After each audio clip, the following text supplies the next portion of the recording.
what will the settings be when we go to actually turn the bolts? So it'll be alpha 3 clockwise 1. Okay.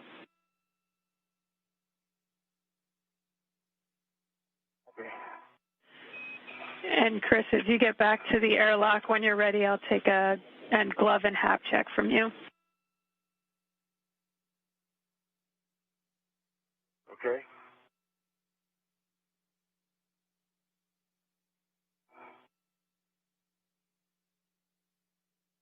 Hap strike, gloves good. Gauntlets that are there, but I understand not applicable anymore. Copy, good checks. And when you're ready, you can open the hatch thermal cover.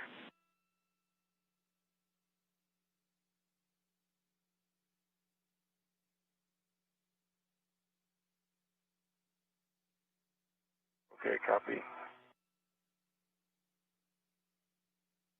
I'm going to put the GoPro camera at the base of the Seaspirator.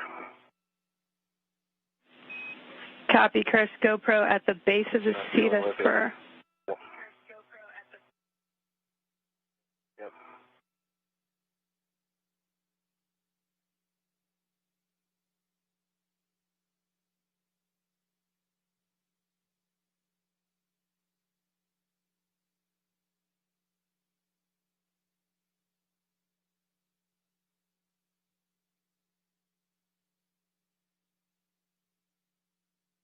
Okay, Jaws, I've got one additional turn on each of the fasteners at this point in Alpha 1. Okay, copy, Bob. You can go to Alpha 3 clockwise 1, and it'll be an additional 10 turns on each one. Copy. Alpha 3 clockwise 1. Okay, top left.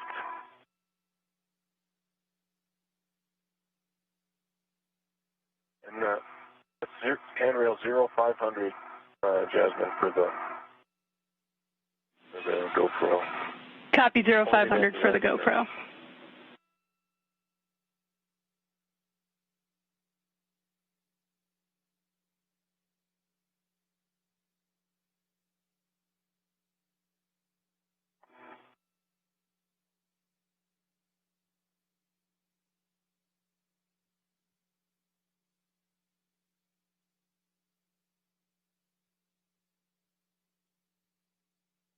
Cover open. Copy, thermal cover is open. With that, you can retrieve the S3 Ethernet cable reel bag from the airlock and stow it on your BRT. And you want the bag opening facing you.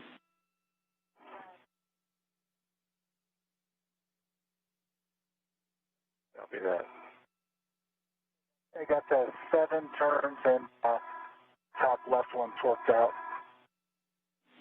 Copy, 7 turns on number 4. And can we get that torque in light on that, Bob? Top right. Yep, green light, 18.2 on the torque.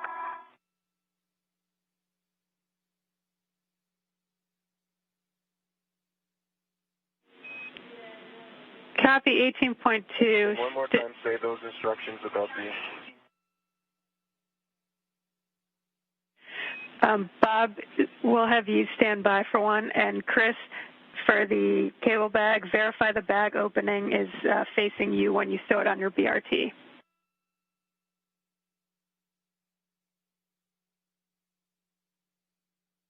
Facing me, interesting. Okay, no problem. Complete. Bob, can you repeat the torque? We heard 18.2, is that correct?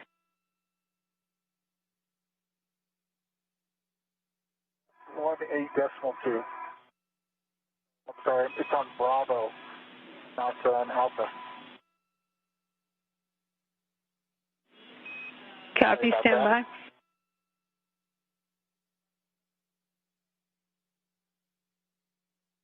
Maybe that's what it needs. Have it hard to the other direction.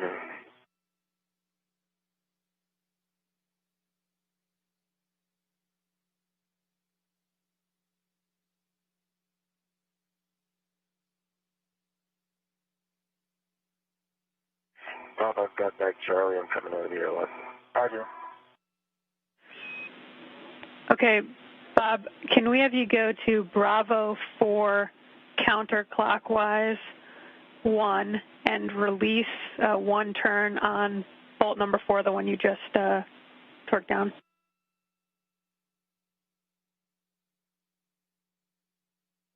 Bravo 4.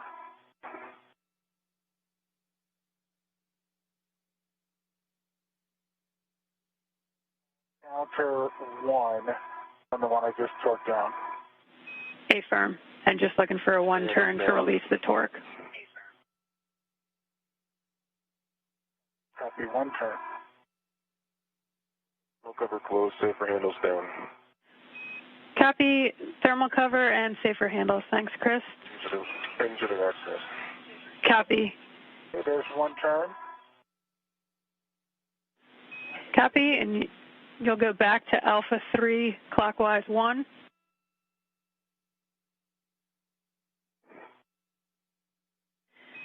And Chris, I have 2 cautions for you, 1 ready. Alpha 3 clockwise 1. Good settings. Looking for... It works for your comm. I'm ready.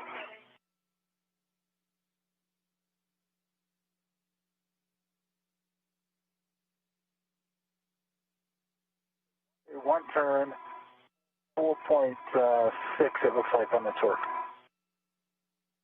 In line.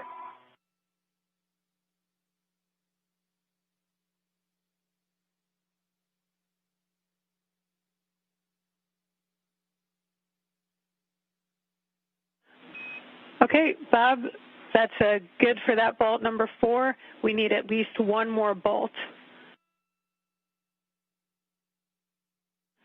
And Bob, so if you want to go bolt number 2, the opposite corner, we'll do the same thing. So Alpha 3 clockwise 1.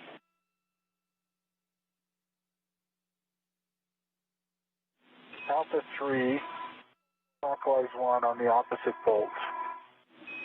A-firm looking for bolt 2 torque.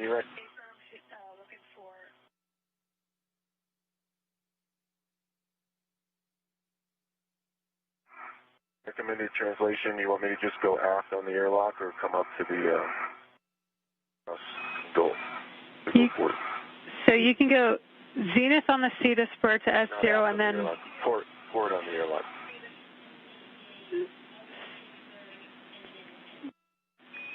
And then you want to go port. Just for S0 and then port. Copy that. Airlock. This is Mission Control, Houston. Quick status update. Cassidy has completed the power cable routing. He has since gone to the airlock to retrieve an Ethernet cable. Now he's just translating or moving over to the work site to begin some of that work. In the meantime, Behnken is securing the H fixture back into place. He only needs 2 bolts to secure it back to the mast canister. This is the base unit of the solar array. This solar array installed on June 11th, 2007, more than 13 years ago on STS-117. After he secures the H fixture back to that mast canister, he'll join Cassidy for the Ethernet cable routing. With that, you can pick up all your tools and tethers and head back to the ORU bag.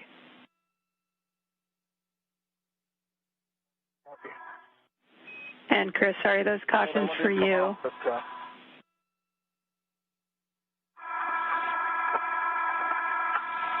Yeah, Bob, no worries. We learned a lot for the next time we attempt this. Chris, for you, avoid inadvertent contact with S0 aft face radiator. Avoid inadvertent contact with surrounding connectors and fluid lines. How copy? Copy all.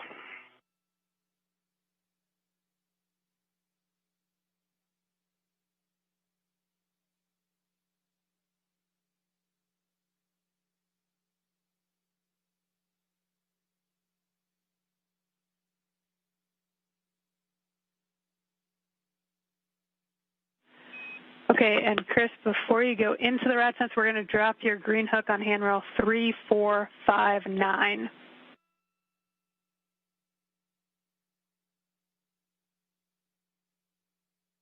3459.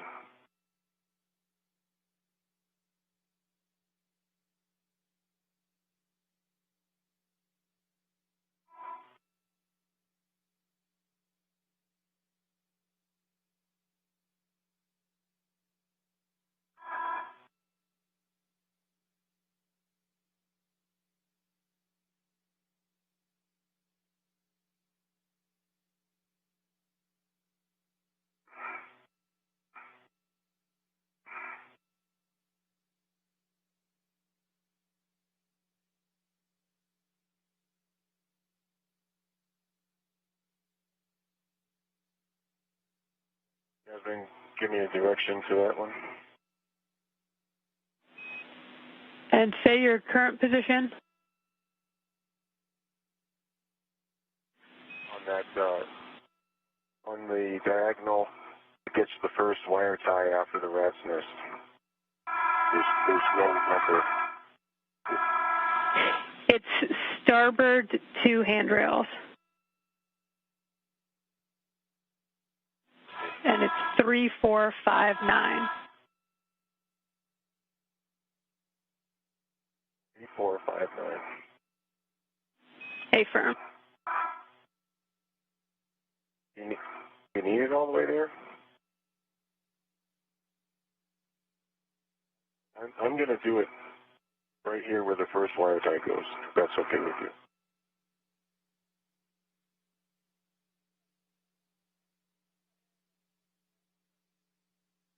Otherwise, I'm going back. Yeah, Chris, your tether length may be close, but otherwise we're good with that. We think it should reach.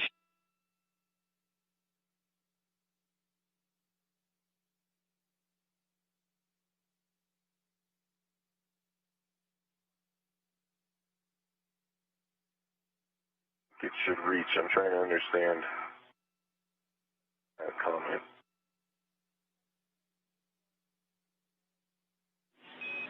Yeah, Chris, that's good. You can drop it on the handrail you're at. Copy.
Bob, what's your status?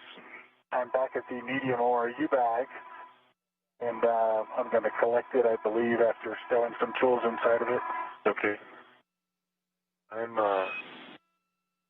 just about to take the real bag and go into the rat's nest. Okay. Gave an assessment to what we talked about, leaving the bag, and then. Yeah. But I think I'm just going to keep it on me. And seems like it's going to work, huh? You know.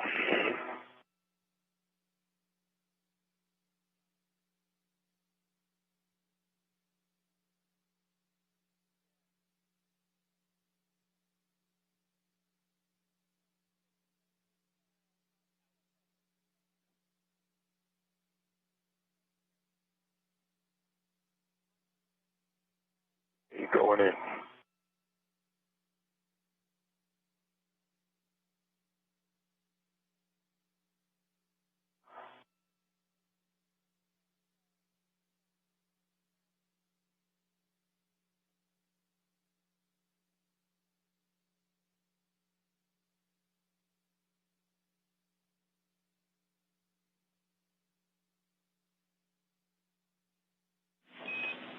And Chris, I think I missed it in the handover, but you already dropped your green hook on 3459. No, I did not. I dropped it on the angled one on the strut that has no number. It's the first place that gets a wire tie after the rat's nest. Yep, sorry, copy.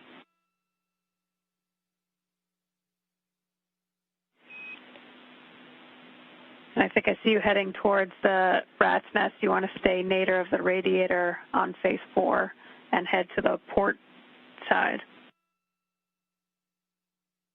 Okay, I'm there.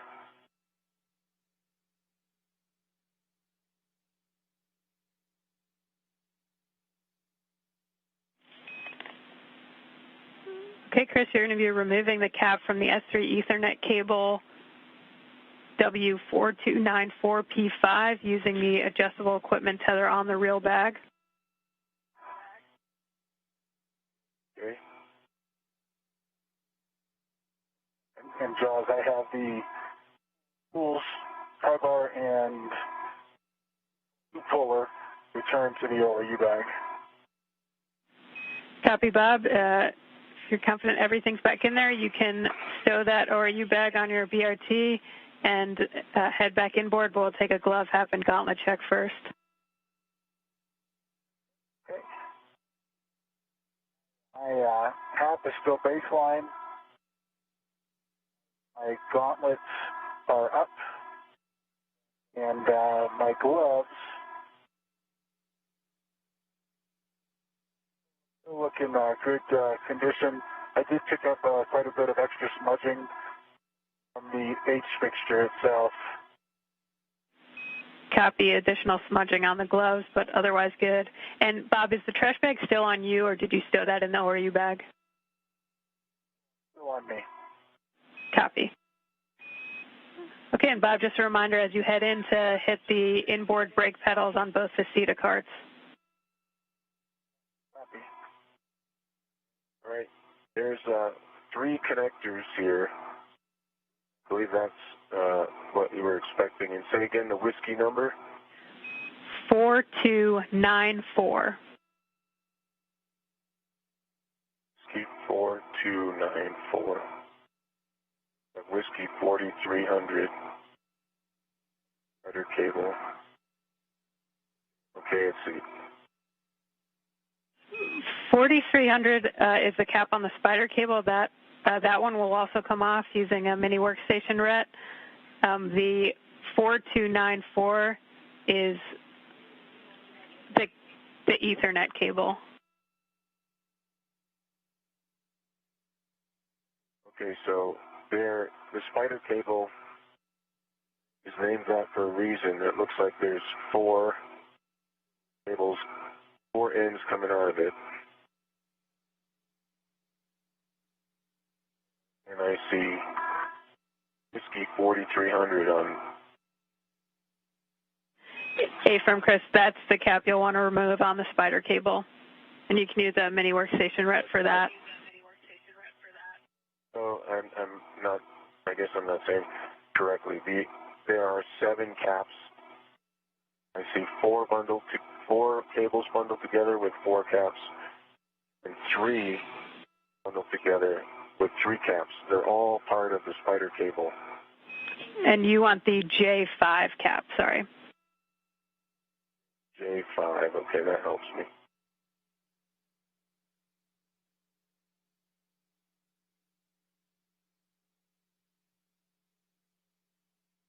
I've got the ORU bag on my BRT, and I'm headed back to the airlock, I'm guessing. Yeah, from Bob, you'll head back inboard to help Chris, and on your way back in, you can stow that ORU bag wherever you'd like between the CETA spur and the airlock. Copy.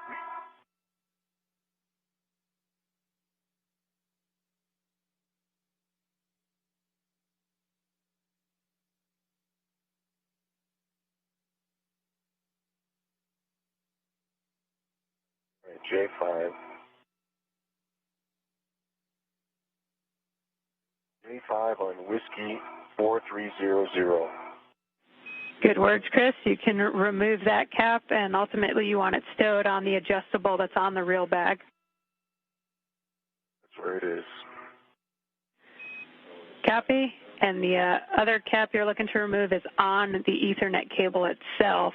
P5, Whiskey 4294.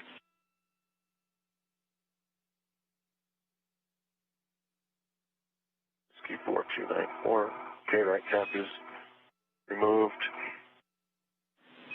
Copy. With that, you can make... No 5. EMI's clear.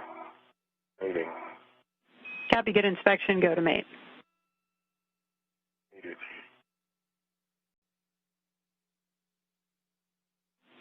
Okay, Chris, with that, we're going to start routing. I have a few notes for you. Use S1 nadir handrail path between faces 5 and 6 to S3. Secure wire ties as needed every 5 to 10 feet. Pull slack to reduce cable bowing out, yet avoid putting tension in cable, and verify safety tether not trapped by cable wire tie. How copy? Got it, thanks. Copy. Okay, So Chris. we're going over the top of these exodus wires. We're looking for this little handrail on the opposite side. Okay, from the angled one. Angle 1. Okay.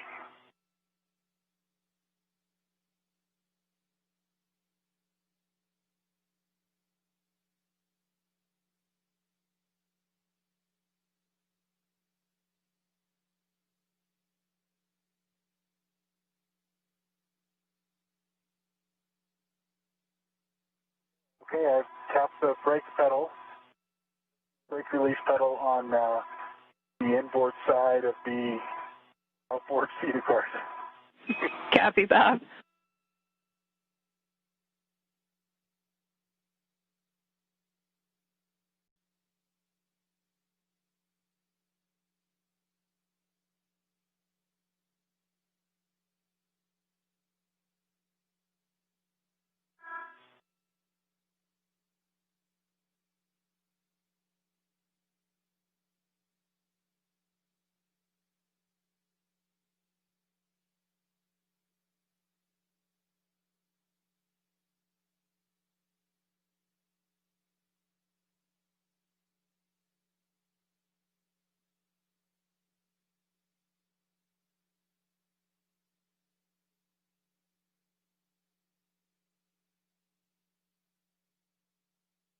Okay, that little handrail has a wire tie.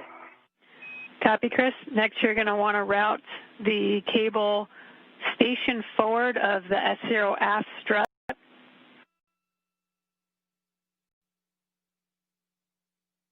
Okay, copy.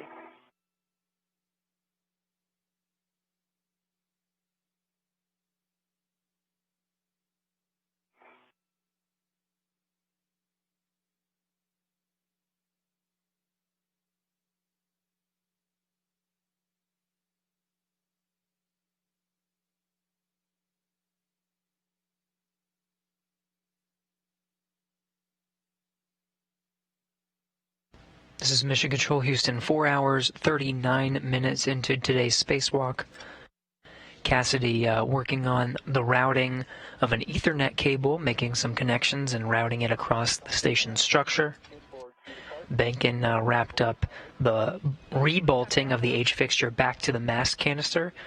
This was the gold square that was on the base unit of the solar arrays. That's secured into place. Now returning his tool bag over close to the airlock.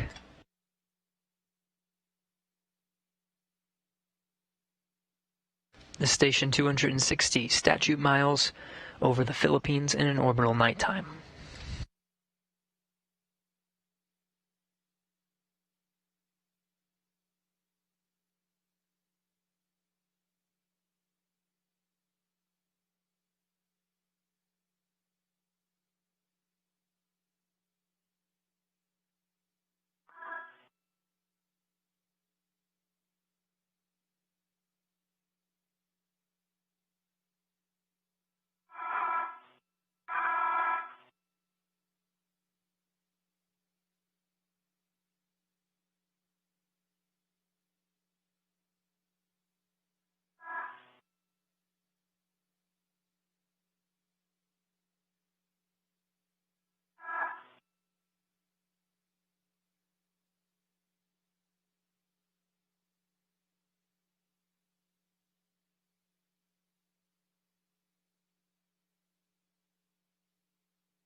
I've arrived at the top of the Cedar Spur.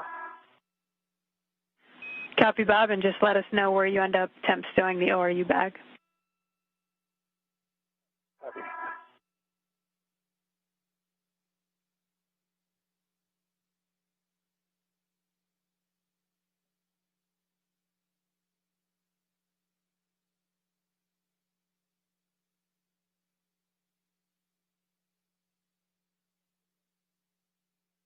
All right, I'm around that strut.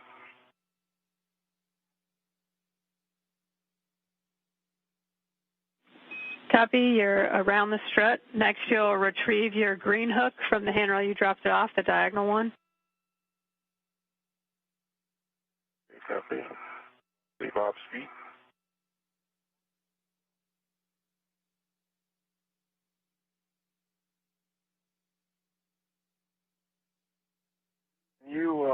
Bob, can you slide past me at this point, or if you go on the airlock and go start port? Just trying to figure out the best. I want to drop this bag off. I figured the okay. best thing to do is just drop it on the airlock handrail. Copy The that. ring. Copy that.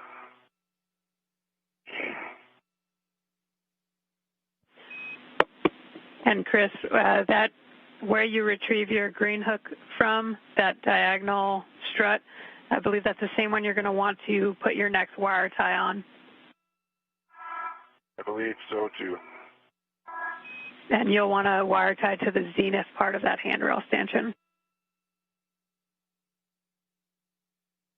Okay.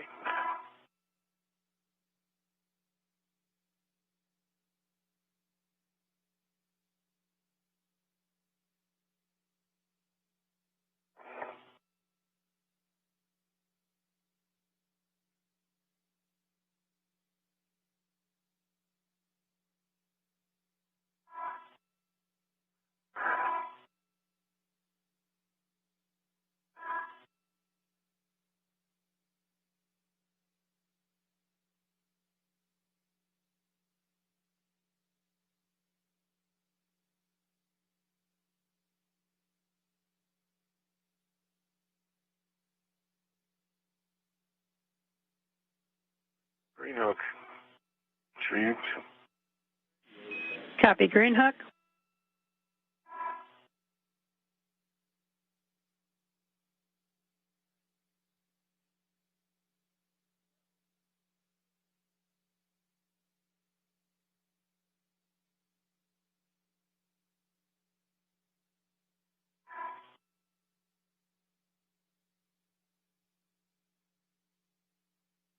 Because the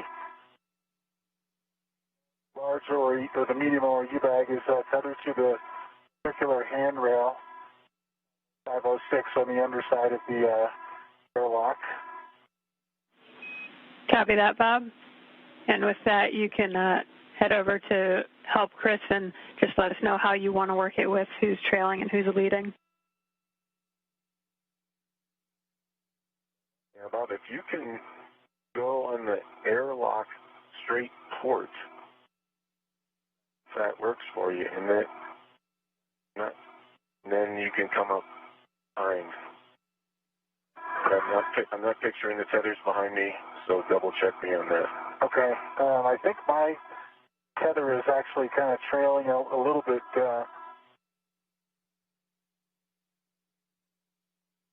off to the starboard side still, on the feeder light, or on the light stanchion down there.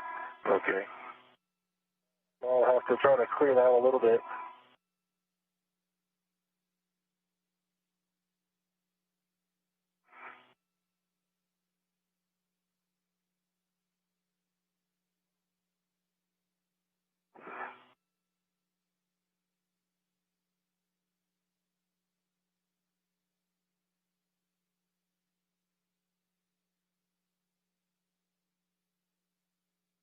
All right, I've almost made it to the Cedar Spur. Okay, Chris. Can't see you, so just tell me if you need me to do anything that helps you or helps us. I'm on the airlock toolboxes. Okay.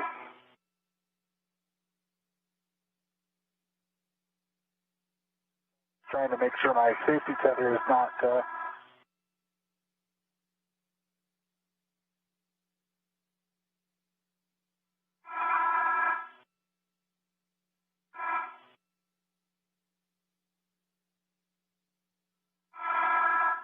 so let's see.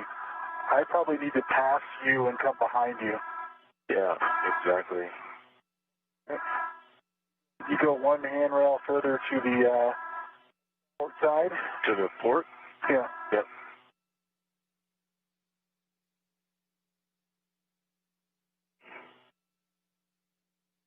Not a whole lot of handrails in here.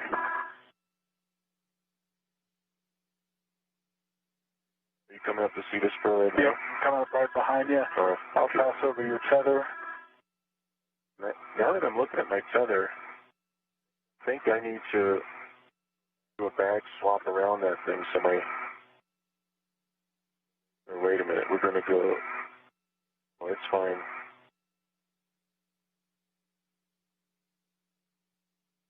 Thinking about the cedar spur and my tether. Which side of the cedar spur that tether?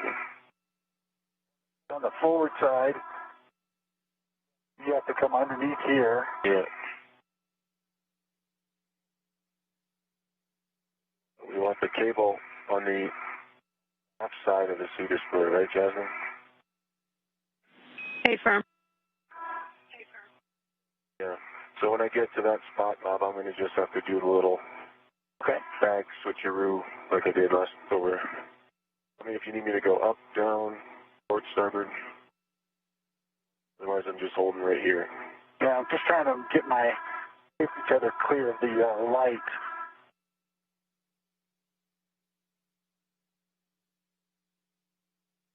There we go. Back right into it. As you see with it pointing right at you. Yeah.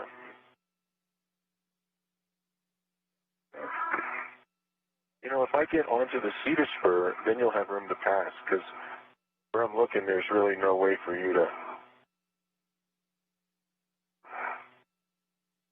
This way you can get by me. How's that work? I think can you get by me? This is where I need to do the bag switch. Okay, so you want me to go underneath you? Yeah, because there's maybe one more place that needs a wire tie. Okay.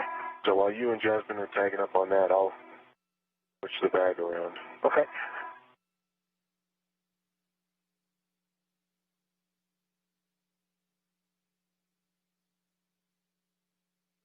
Jasmine, is there a reason why we should delay on putting our fair leads out? The problem is that it's the tethers are wrapping around the light. Checking.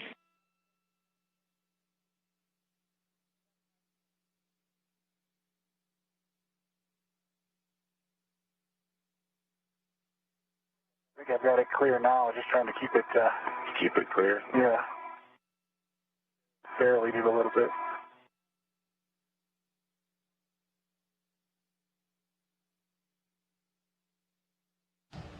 Another short handover of communication from the International Space Station. Again, we'll be regaining it shortly.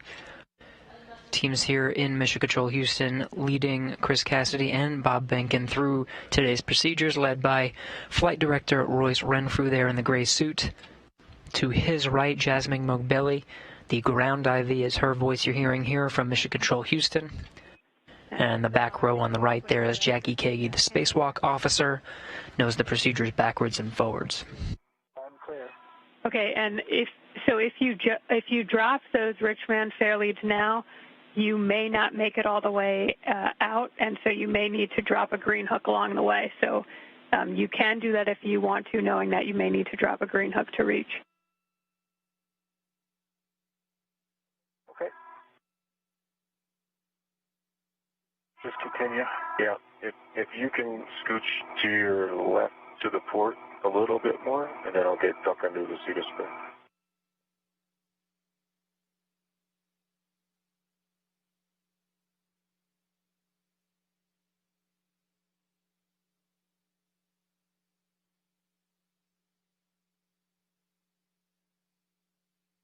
As we start to regain some views from the International Space Station, we do have a question from the hashtag AskNASA that has to do with handovers of some of this video and audio.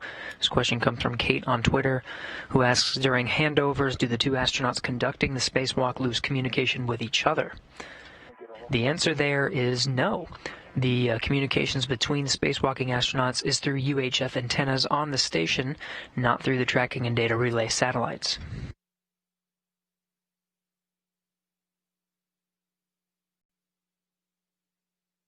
Cassidy and Behnken continuing to route those Ethernet cables as they enter into an orbital sunrise over the North Pacific Ocean. Space Station 261, statute miles over the Pacific Ocean, just east off the coast of Japan. Under sun's coming up. I think I'll need to take a wire tie caddy out of here probably, huh? Yeah, I think so.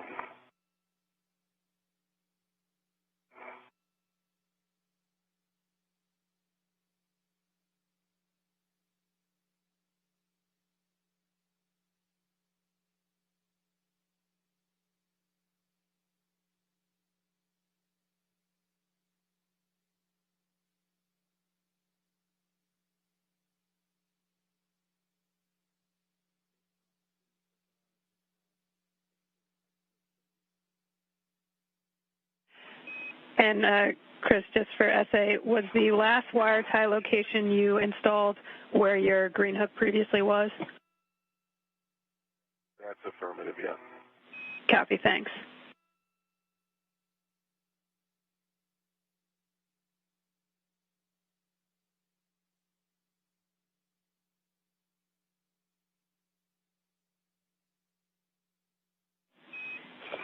And so the next handrail you're routing to is 3431. That's the one between where your green hook was and the CETA spur.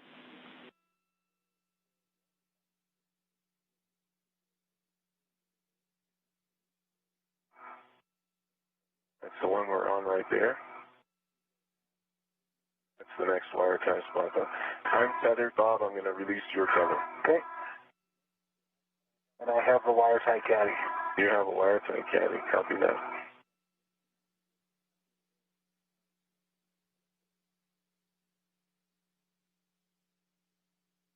So as you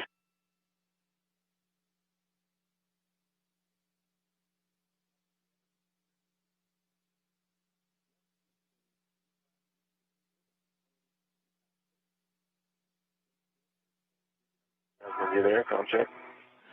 Yeah, Chris, lost you for a second. Say again. We're working on 3431 right now, Bob. Putting the wire tie. wire tie on 3431. Copy. 3431 is in work. Next, you're going to be routing it aft of the CETA spur and then continue starboard. I can give you the handrail when you're ready.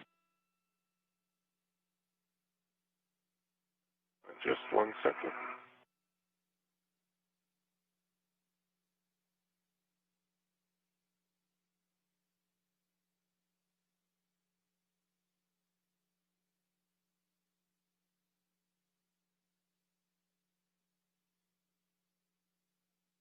Okay, we are after the CETA spur, and ready for a handrail number. Copy. It's handrail 3291. It's just nadir of the ATA. Little one, 3291. Affirm, it's a little one.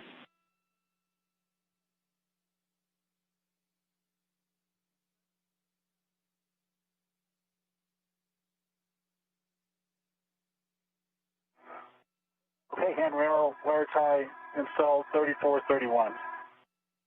Copy. 3431 installed. This one right here, this little guy. Okay. Basically the first one you get to after the CETA spur. Okay.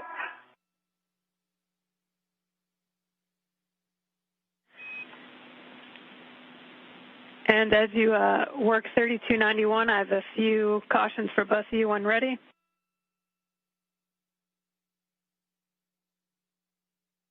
You have never-ending amount of cautions for us.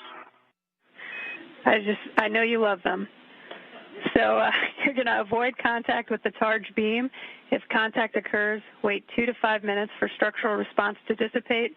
Verify the S3 boom Ethernet cable is clear of starboard charge rotational envelope, and avoid contact with the CETA light and CP3. How copy? Copy.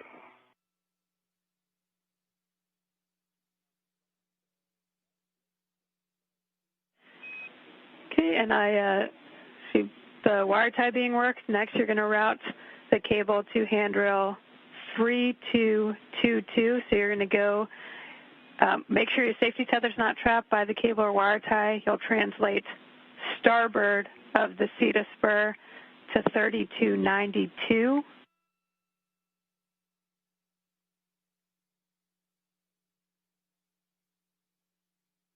Confirm which side of the light you'd like it on.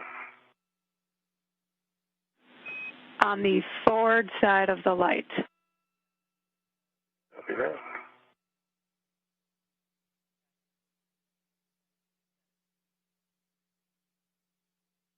Okay, so the handrail 3291 now has a wire tie and the Ethernet cable captured.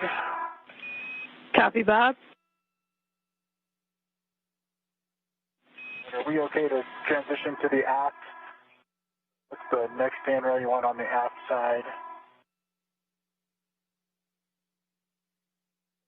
Transition forward for the Yeah, you'll transition nadir. So after 3291, you'll transition nadir and go past handrail 3282. okay. You want a wire tie on 3282? So as you continue this translation starboard, you can get, just wire tie every 5 to 10 feet and give us the wire tie locations. I think we probably need one to initiate. Yeah, I think it makes sense right there. No, it's not very far. It just is not. It's right up. It's after the turn, yeah. Yeah, and there are extra wire ties, so that sounds good.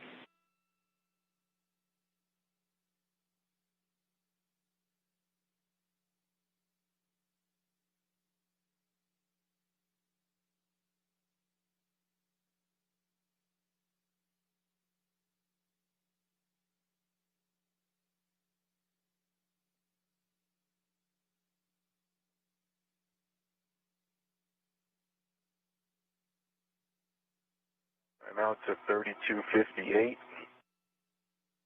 Underneath the charge. Copy 3258. You can continue out.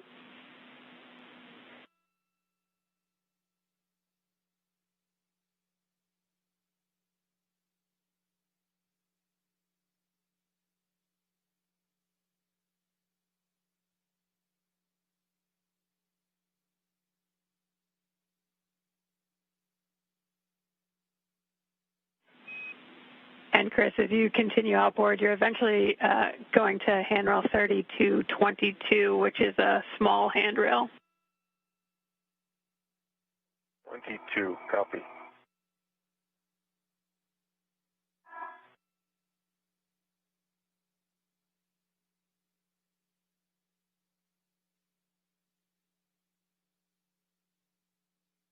Okay. Wire ties installed on handrail 3282. Copy 3282, Bob.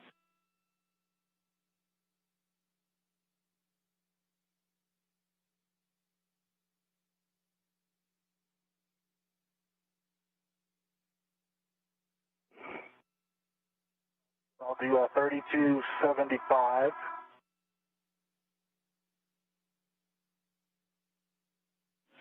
Copy, installing a wire tie on 3275.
Wire ties installed on 3275. Copy, Bob.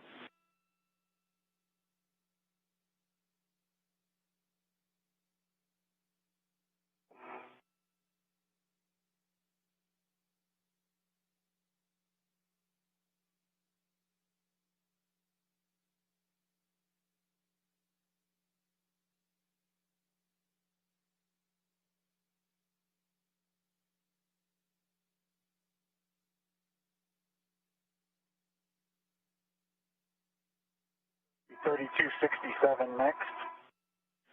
Copy 3267. Work.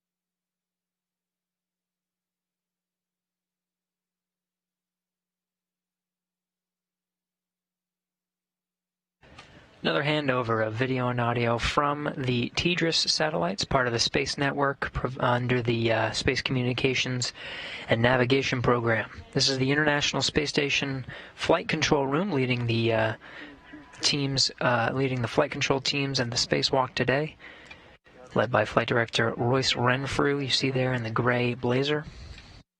Behind him, Jackie Kagi is the spacewalk officer today. I didn't catch your last, Chris.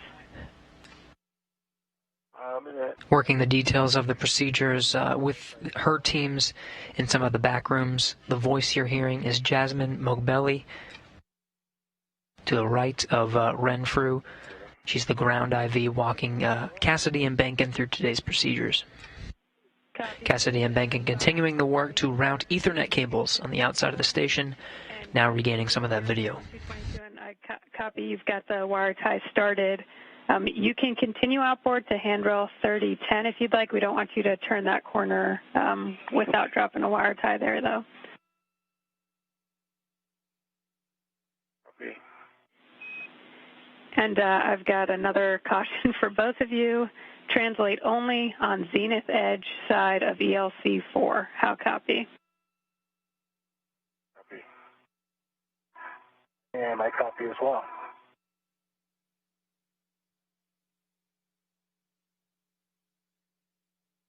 And Jasmine, we must be getting close to hourly check-in. Yeah, Chris, you caught me. I missed it. We're 5 minutes over. Sorry about that. So you're at 5 hours and 5 minutes. Limiting consumable is Medox on Chris at 7 hours, and you're approximately on the timeline. Okay, copy that.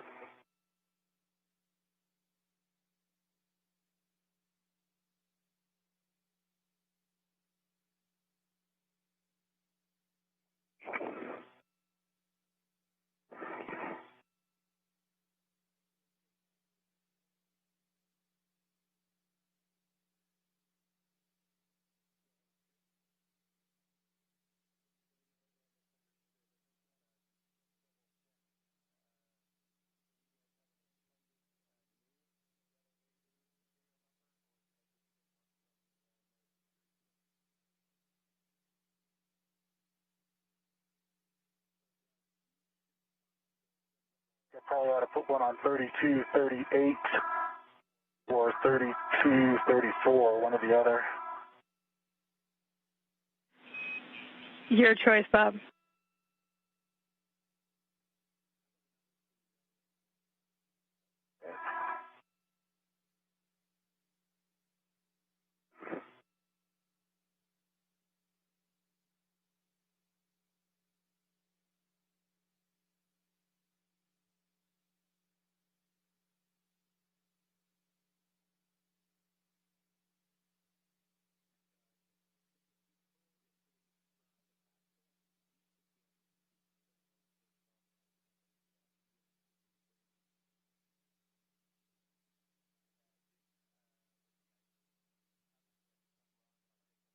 tight little spot like we predicted. It's a corner.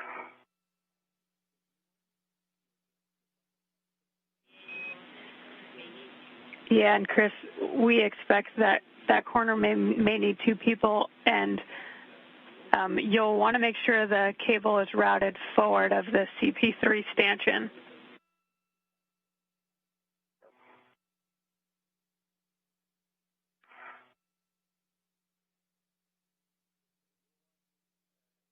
I don't think I can squeeze.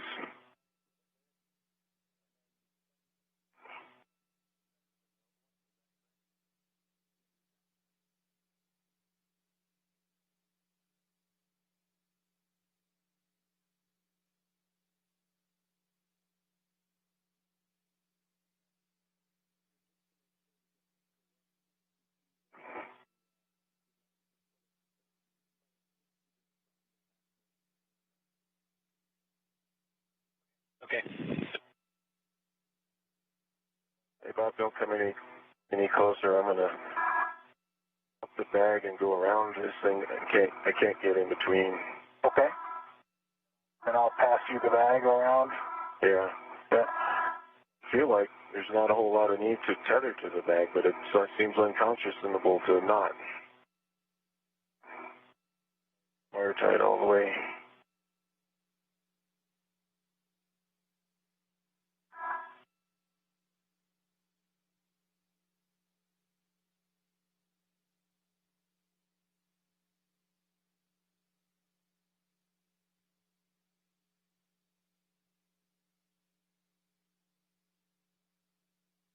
Use an adjustable from my mini workstation.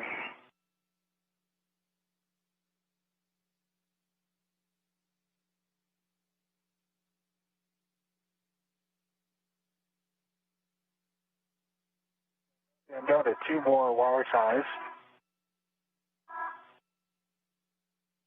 Looks like there's another, we've used about half of them so far. I plan to put one, you've already got one in down there? There's two already in here. Okay. You'll be able to make the corner. Okay. I'll snug it up and then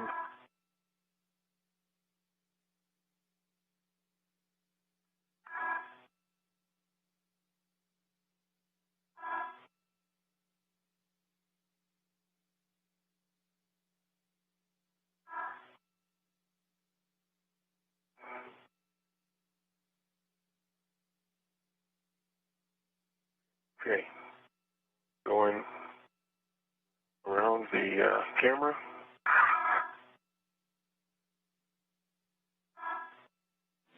Copy. Thank you. Keep coming up above your head. See the radiator? My feet aren't close. Okay.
Whenever you get a sec, can you just release? There's an adjustable from the bag onto the next handrail. Yep. Ready for that? I am. Okay. Got it, thanks. Okay, Jasmine, we rounded the corner. Okay, copy. And you've got the cable back forward of the CP3 stanchion, and you'll want to wire tie to 3010. What's the one after 3010? 3009, and you want it routed starboard of width 4. The non-radiator side of 4. A-firm.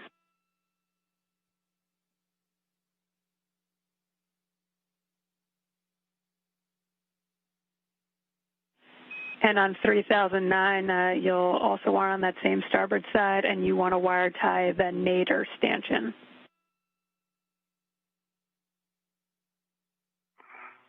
Nadir. Towards Earth.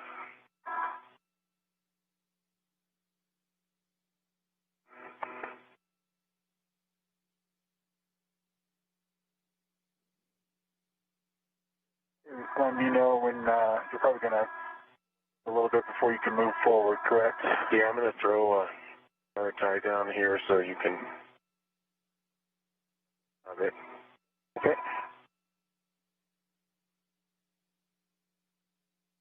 How many do you have wire ties remaining? 2. Okay.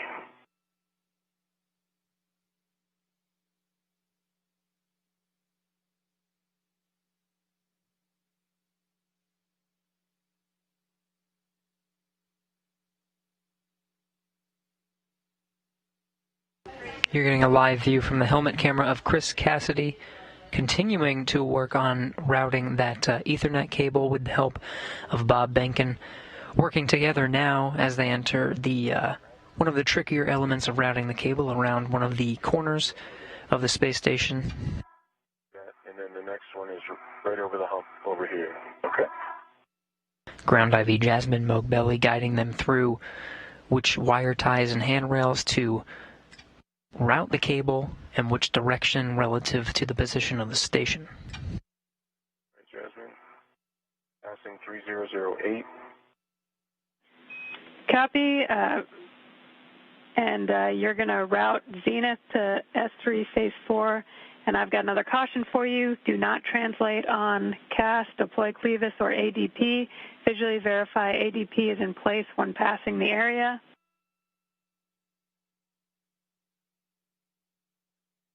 Okay.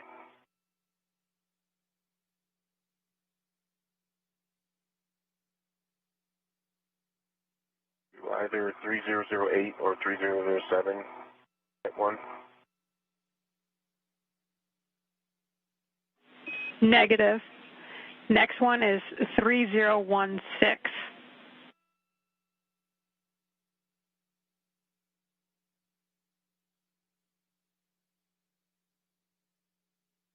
Okay, so it kind of cuts across the corner away from the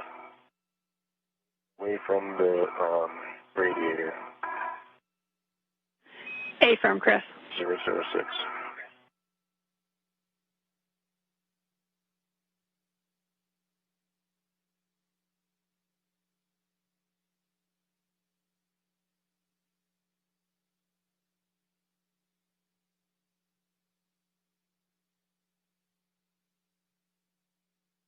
Any particular height of 3016? Negative.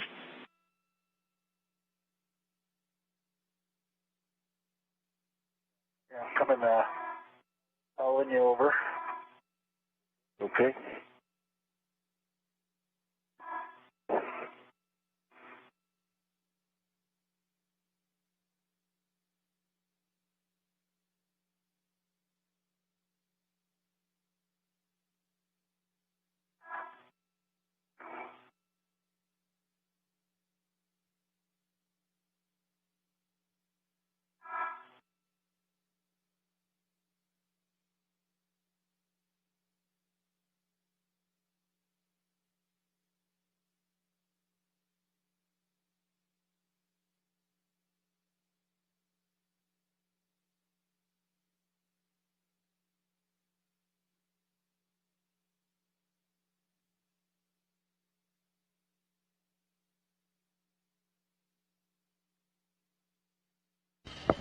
Cassidy and Behnken working together on some of the final segments of routing this Ethernet cable.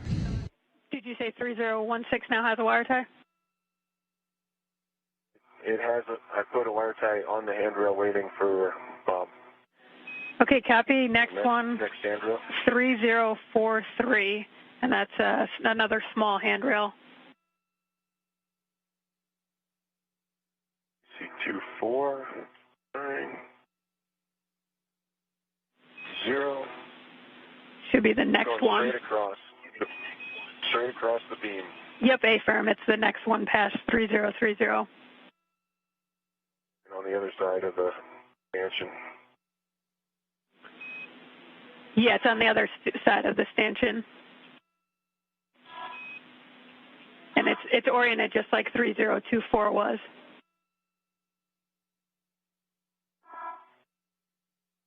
.3043 in sight. Copy, and that will be the last one that we wire tie it to.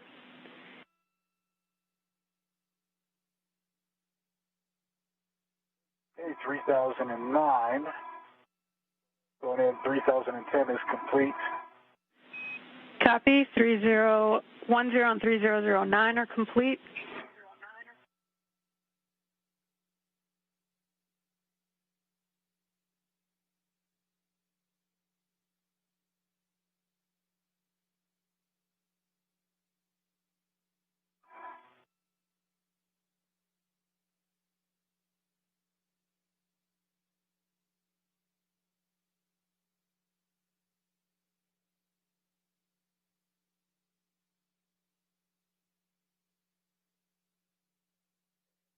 And to keep it off the CAS system, should we be after 3009? What are you expecting, Jasmine?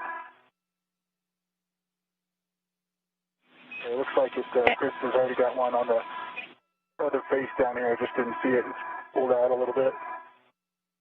Yep. Yeah, she said it cuts that corner. So if you go straight from 3009 to 3016, you're saying it's hitting the CAS? I just didn't know about 016, so now I do, and Chris has a wire tie already on there. I just need to get it captured in there based on to keep it clear of the CAS. Okay, copy.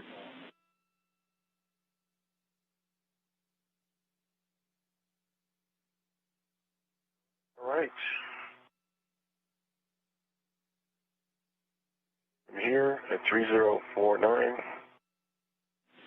Okay, so you can reel out the excess cable to expose the P1 connector in the middle of the cable reel bag and remove the P1 connector from the reel bag, and then you'll stow the excess of the cable bundle on the nadir stanchion of 3049.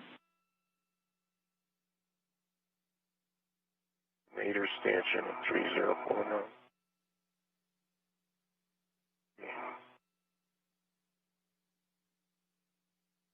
Good thing there's an earth down there, because I've been no idea which way is up or down without it. Yeah.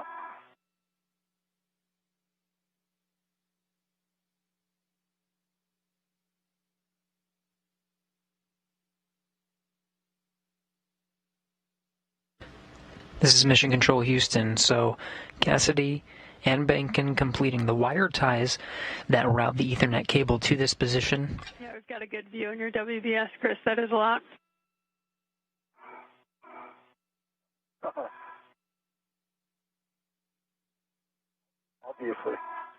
Obviously.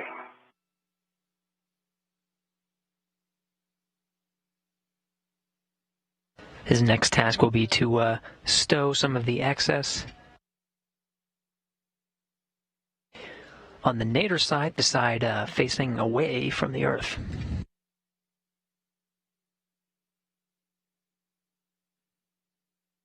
As Cassidy is wrapping up some of these Ethernet routing procedures, we do have another Ask NASA question. This one comes from Jeff on Twitter, mentioning that he's seeing a variety of tasks performed by Behnken and Cassidy.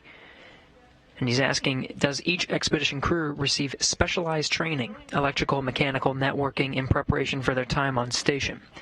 The answer is no. They actually provide more generic training, getting familiarization with working with some of these elements.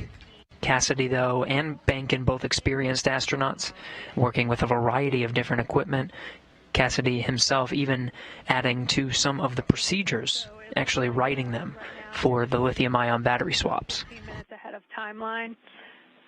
So with that, we can either call it there. We're currently at 5:23 on the PET, or we can go after the get-ahead task of the CP13 lens filter removal. That should take about 15 minutes if you guys want to do it.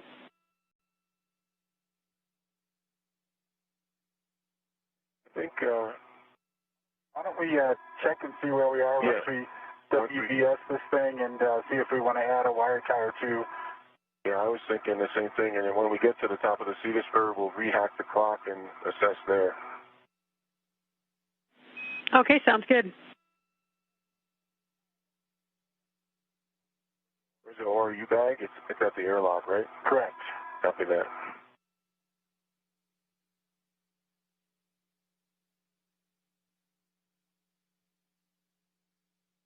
How much more daylight do we have, Justin? Say again? How much more daylight do we have? 26 minutes. Copy. And just for your essay, Chris and Bob, with 36 that you're going by, that's where the boom goes.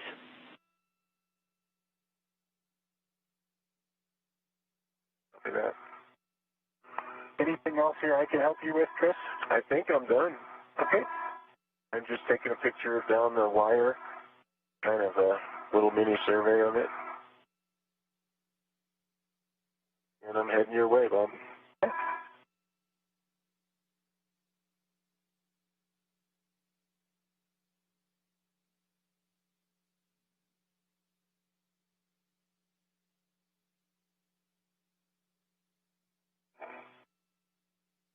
This is Mission Control Houston.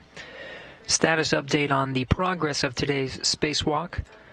Cassidy and Behnken are wrapping up the routing of this Ethernet cable. So, with that, we'll need a glove and half inspection on both of you, inventory on the real bag, and then the WVS survey, which I think, Chris, you're starting to do now. And so in whatever order you want to do those. Gloves EV1 are good, half is dry, no change to my gloves at all. When Bob's done with his, I'll give you the bag. Copy. Let me just complete this translation, and then I'll be a status. Okay, Bob. So again, Cassidy and Behnken wrapping up this cable routing procedure. Of their timelined tasks, this one is the last on the timeline. They do have some time, if they decide to do a get-ahead task, to remove a lens cover of one of the cameras. Both astronauts relaying that they will first complete this last task and then assess the timeline after completing all of the tasks for this last item on today's procedures. Okay, real bag Charlie. It has an adjustable with a long duration tie down tether connected between the D-rings and a wire tie on that long duration tie down tether. Copy. There's another adjustable. Both of those are connected to one wire tie caddy. Bob has the other one. There is a ret, an adjustable with two caps on it, and there's an additional adjustable which came from my mini workstation. Copy. Additional adjustable from your mini workstation. And Chris, we're tracking that that's everything inside the real bag. Okay. So as we get the WVS survey, and we can head back towards the airlock. You guys can stow the reel bag. Either you can temp stow it outside for now or put it in the airlock, and then we'll be going after the CP13 lens filter removal.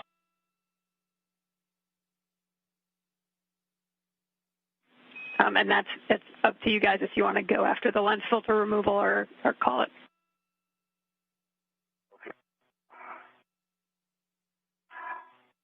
Okay, Jaws, I added an additional wire tie to handrail 3224. Copy 3224.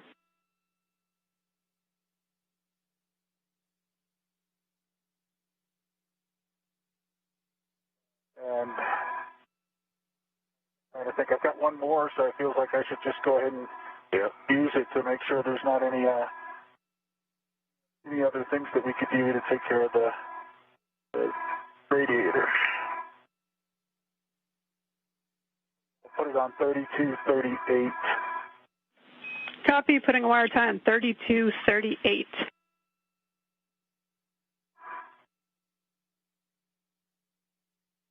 Pressing the 3009 3010 corner.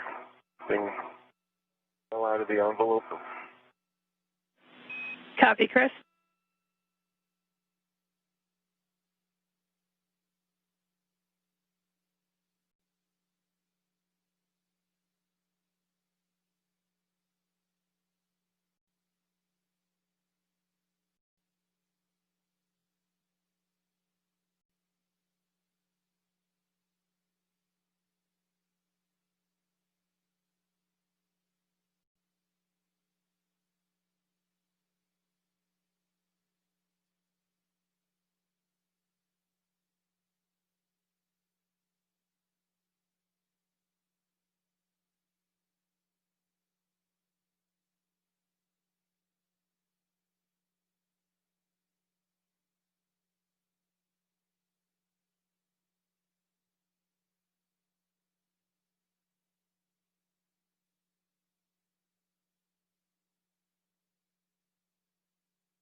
And wire ties installed on 3238.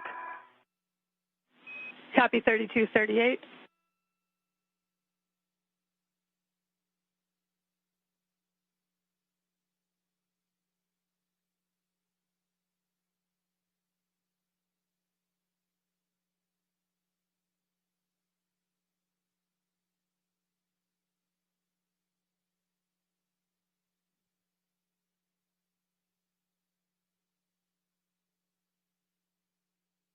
What do you think of right there?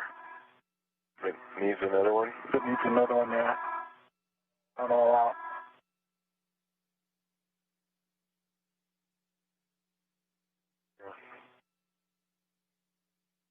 I'll put one more in here.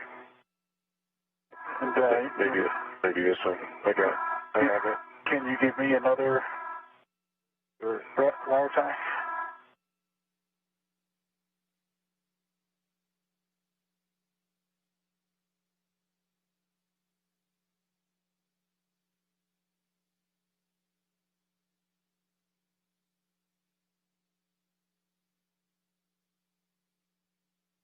Two more.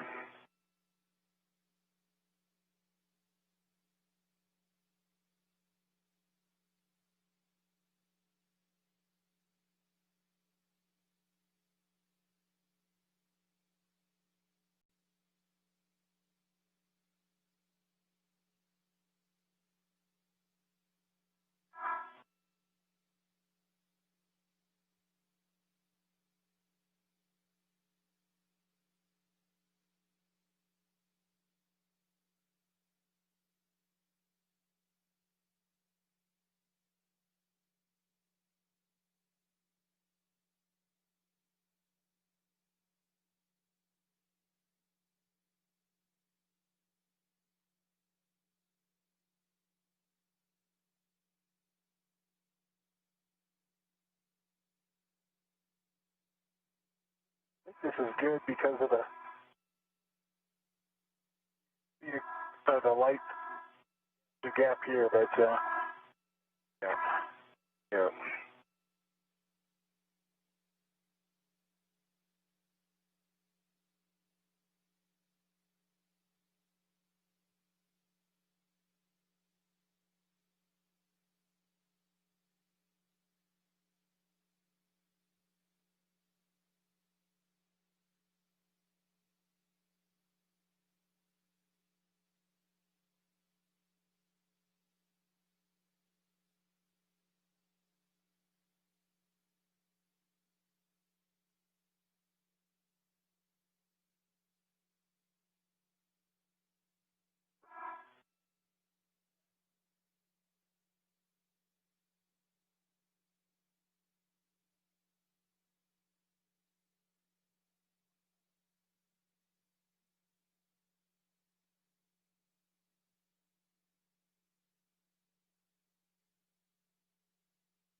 okay, one more on 3282.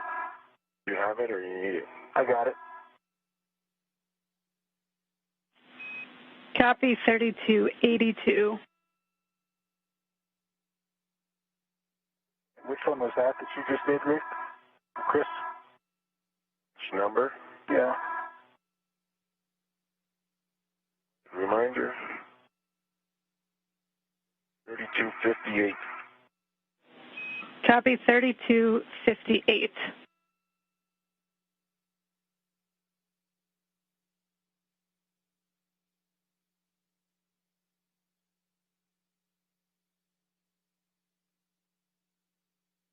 All out. And one in reserve.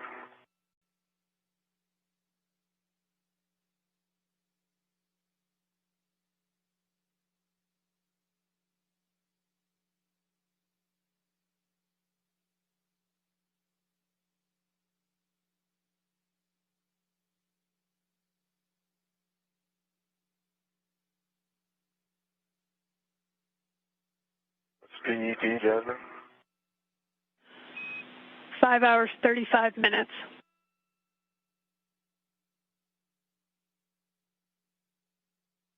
I don't know how you feel, but it seems like there's no need to get off on that. I agree. We'll just head in. Sounds good. So there's the Cedarburg. I don't know why I feel upside down, but I think it's you.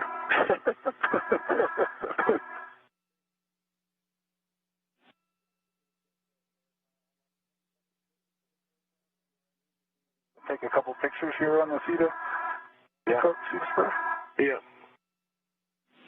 Okay, so copy. And just a reminder, as you head inboard towards the airlock, you'll want to put your Richman fair leads in place again.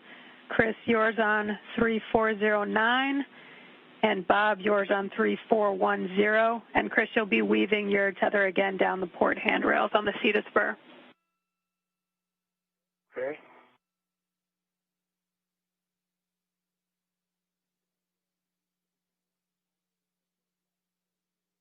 Hopefully one of those 58 pushes. Yeah, I only saw it go like once. Ricky, thank you for the reminder about the adjustable air lead.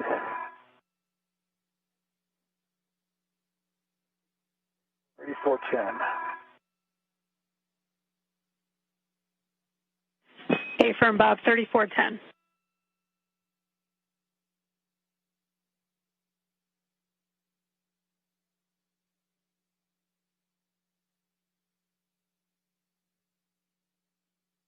About took yours.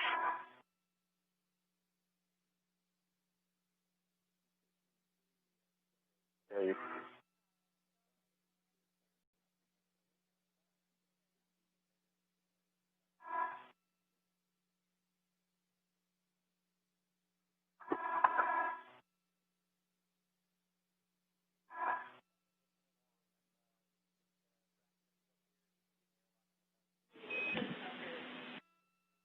My fairly lead is in on 3410. And while I'm working my fair lead, Copy. maybe you can grab the GoPro, which is right at the base of the pseudo spur. Okay, I'll do that. And we do want Chris to lead back into the airlock.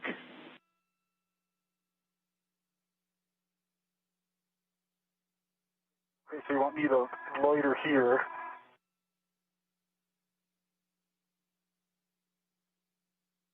And let Chris head back to the airlock. I can still get the GoPro because you got the bag, so Okay. take care of.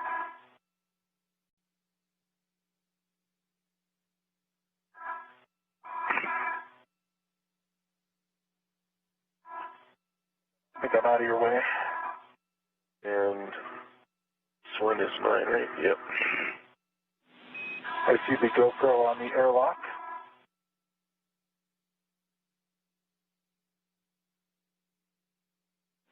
And Bob, could we have you cycle your WVS?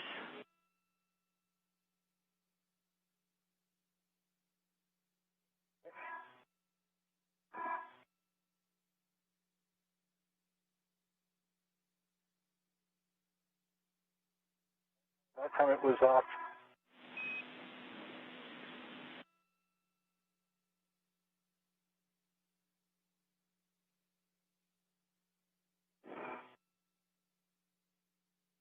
Like your safety tether is around the light there. Is that what it is? The light? Yeah, it looks like it's below the light.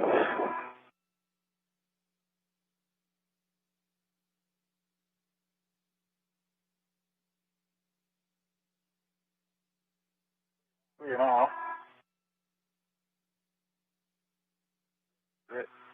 That crisscross going to be okay?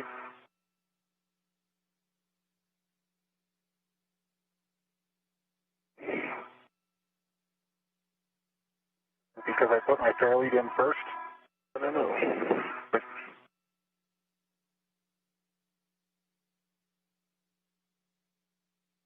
see where it is, I think.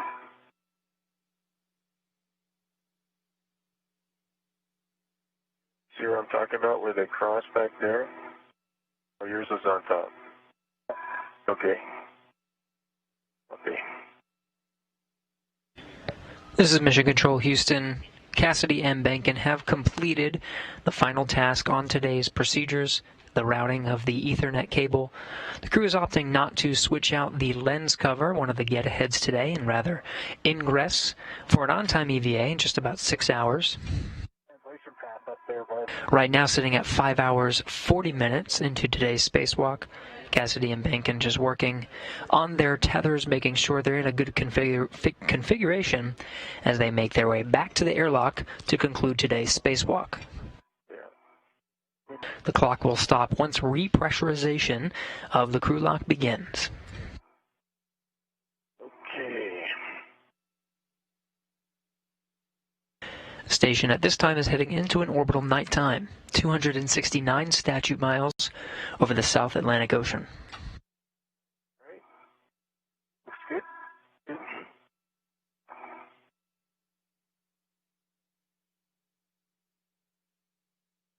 Ways down. Roger, Pete. Okay.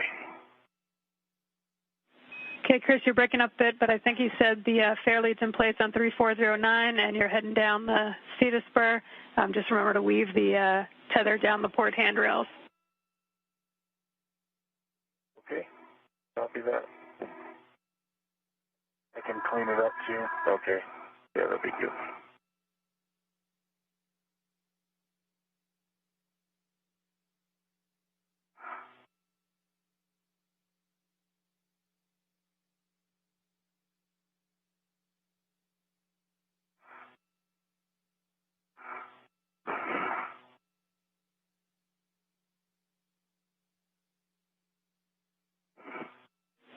And I believe you both called it, but as you head into the airlock, you're going to need to retrieve the GoPro, which you left on handrail 0500, and the ORU bag. Copy. Okay, I'm transitioning off the Cedar Spur. I think one of my fair leads popped off there. Yep, I got it.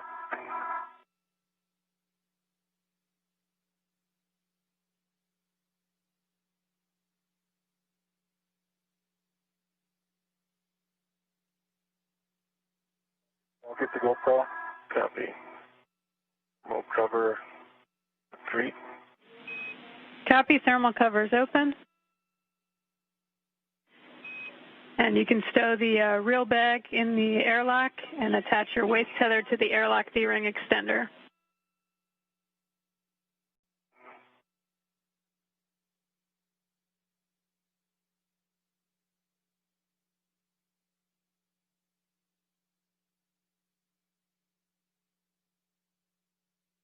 Waist tether.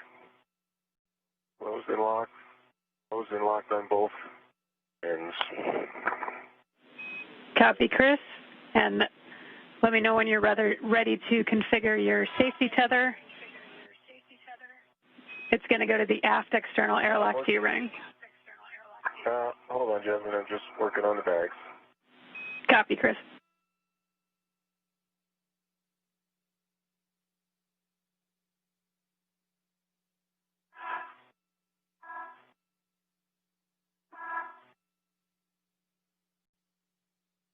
Okay, Jasmine, I've got the GoPro and the MUT and its associated RET. Copy, Bob.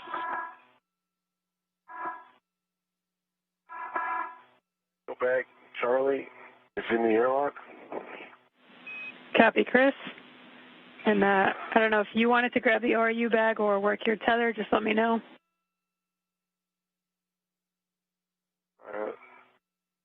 I best to put the ORU bag Yeah, I'm working on that right now. Copy.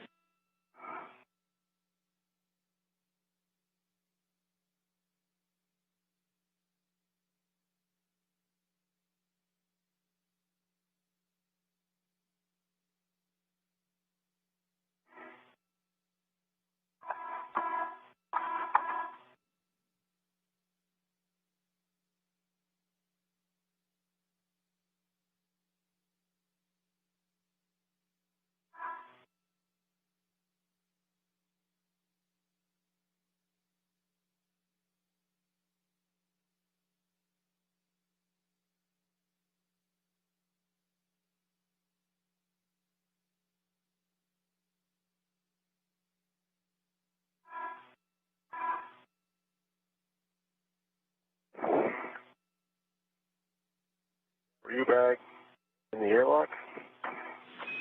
Coming out. Copy, Chris. And Chris, the camera's still on you, is that correct? Camera is still on me with its RET and L bracket. Copy, thanks.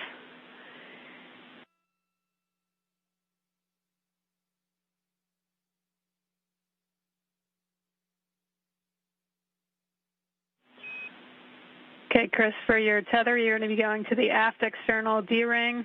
You'll tether to and attach your green hook to that aft D-ring.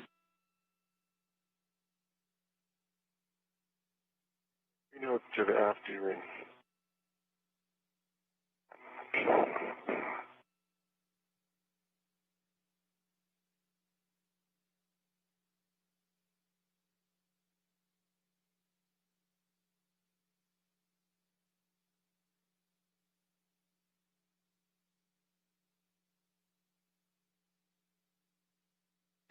This is Mission Control Houston. Cassidy and Behnken making their way back into the airlock to complete today's spacewalk today.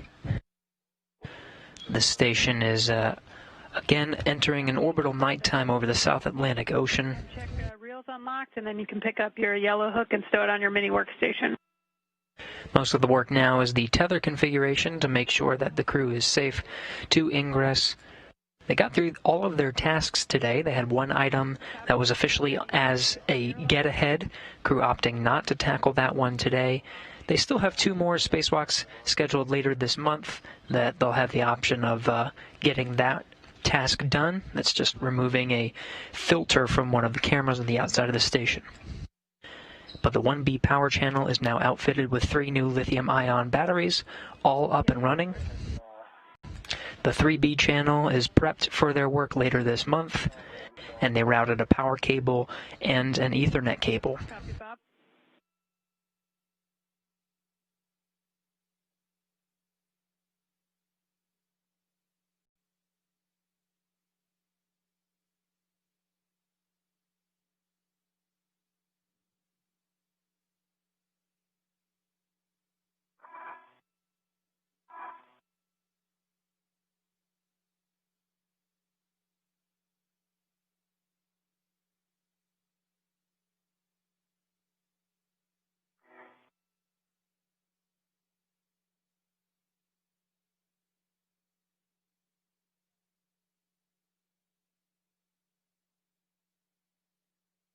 The GoPro and the mutt end effector are all in its associated ret inside the airlock at this time. Copy, Bob. You can attach your waist tether to the airlock D-ring extender.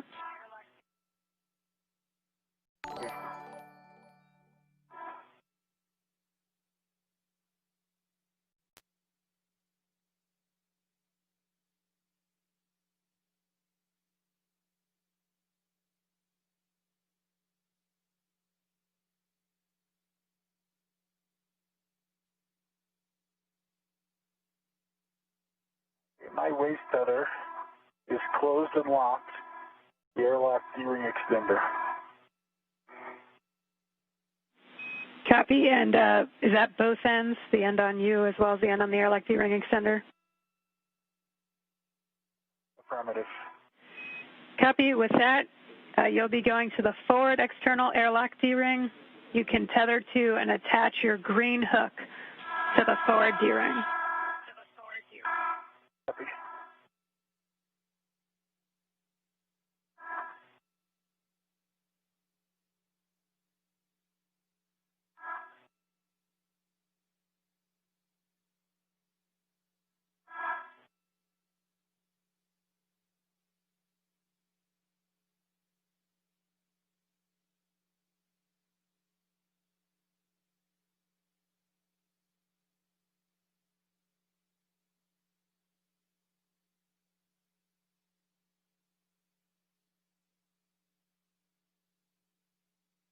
Okay, the green hook is tethered to the forward D-ring.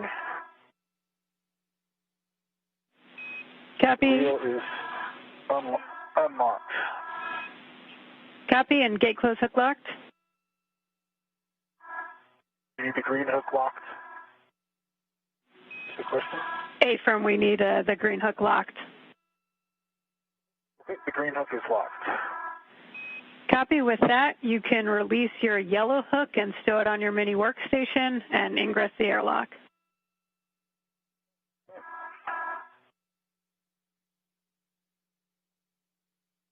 The yellow hook is stowed on my new workstation. I will ingress the airlock. Copy.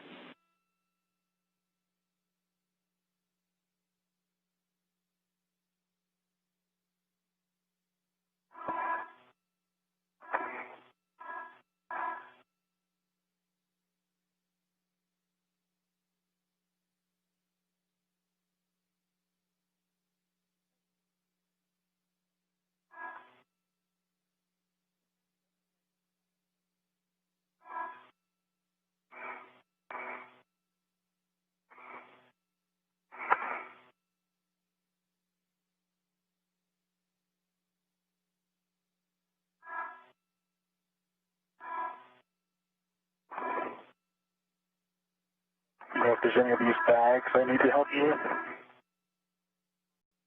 Just spinning around, okay.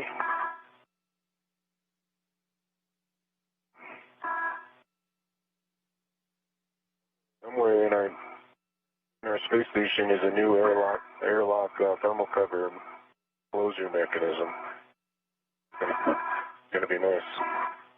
Thermal cover's closed. Copy. Thermal cover is closed. You can both remove your SUs from the stowage pouch, remove the DCM cover, Velcro to the DCM, and connect your SUs to the DCM. Didn't work. Didn't work. This is Mission Control. Houston, Cassidy, and Behnken are now inside the crew lock. On the other side of that hatch is Doug Hurley and Yvonne Wagner, waiting for the to take over the procedures to repressurize that crew lock and get the crew back into the International Space Station. Repressurization start will be the official end time of today's spacewalk.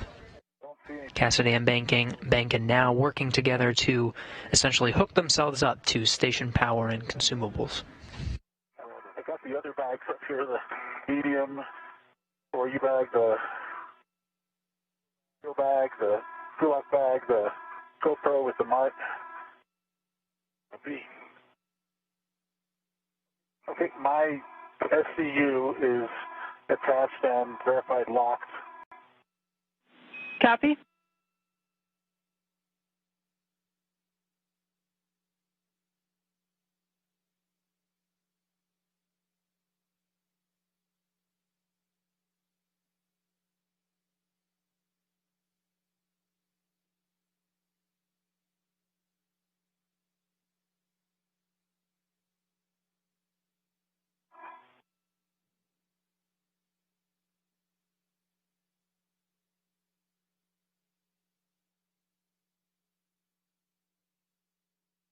Okay, mine is confirmed locked.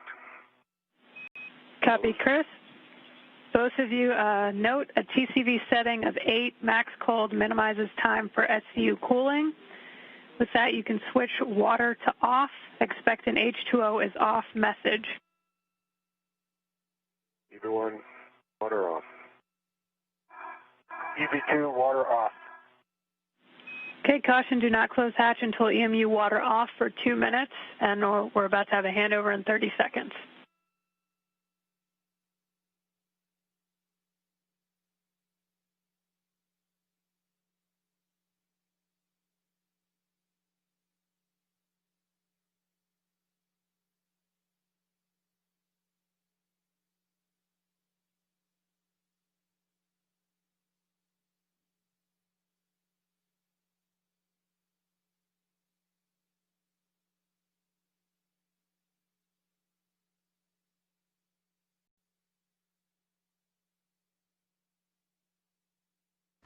Another handover of audio and video communication from the station. Should be regaining that shortly.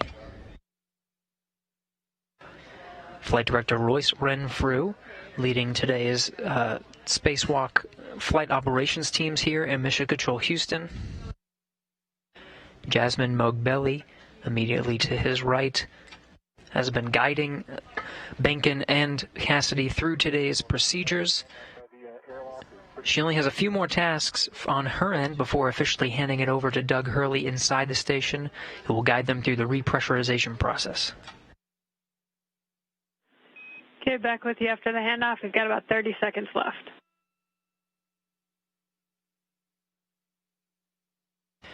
Behnken and Cassidy attached to station power and consumables.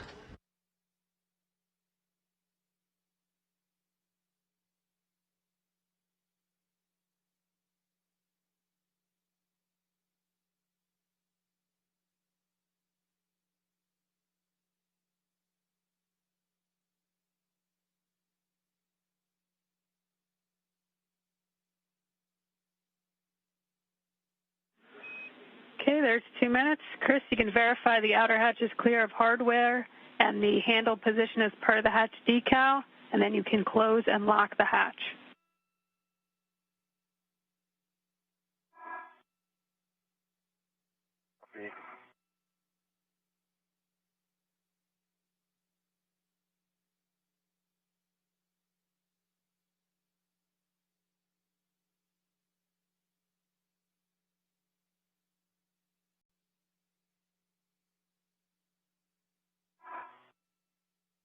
Much easier without the bunch of waste tethers there. Yeah.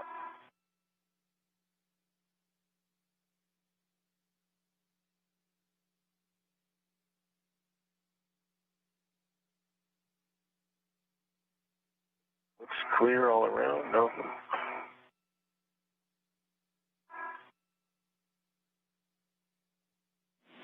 Copy?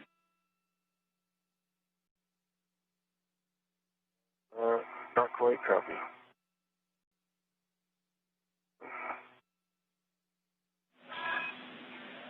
Yeah, Chris, did you copy that 2 minutes is up? I'm working on the hatch. Copy. The wiggle is closed and it is latched and the lock mechanism is locked. Copy. Yes. Hatch is closed and locked. Going over to pre-repress. Check your, Bob, for you on the UIA, check oxygen EMU 1 and 2 valves are both open. Oxygen EMU 1, EMU 2 are both open. Switch power EV1 and 2 to on.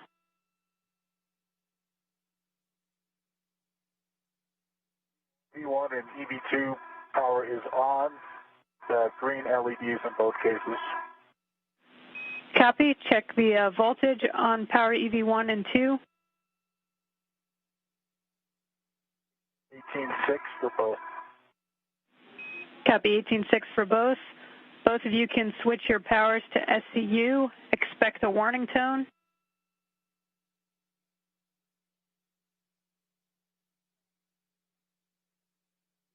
EV1, power CU. EV2 is SCU. Copy. With that, we're complete with the pre-repress. I'll hand you over to Doug and Yvonne. Great work today, guys. You too, Jasmine. Thank you, Jasmine. Okay, welcome back. On your DCMs, O2 actuator to press. Work.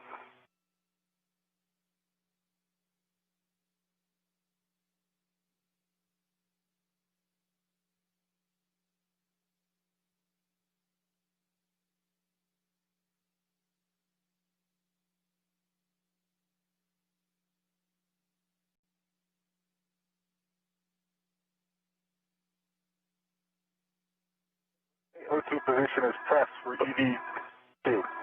EV1, to position press as well. Copy that. Chris, check the EV hatch MPEV closed. EV hatch MPEP is closed. Okay, next step, I'm going to start throttling. Just let me know if you guys have any issues. We'll start slow, just like last time. Okay.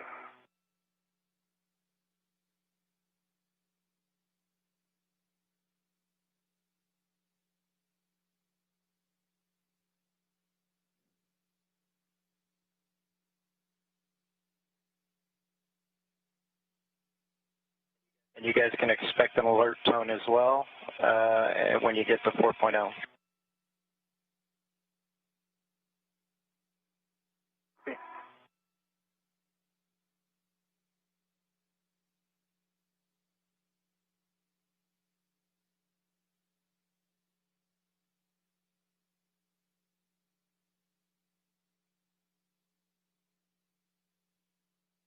I'm going to increase it a little.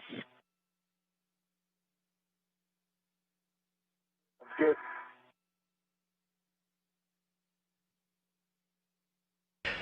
And with that, we do have repressurization underway. That beginning at 12:14 p.m. Central Time, officially concluding the duration of today's spacewalk, coming in at 6 hours and 1 minute. Norm. Good for EV2. Good for EV1. Yes.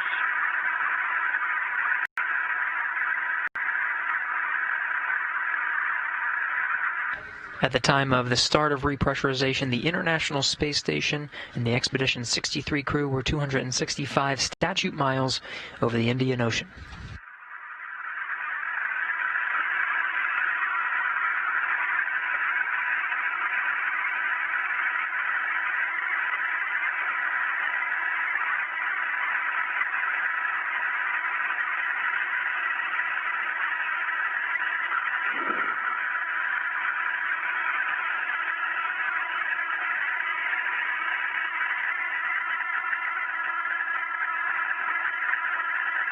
pass through 4.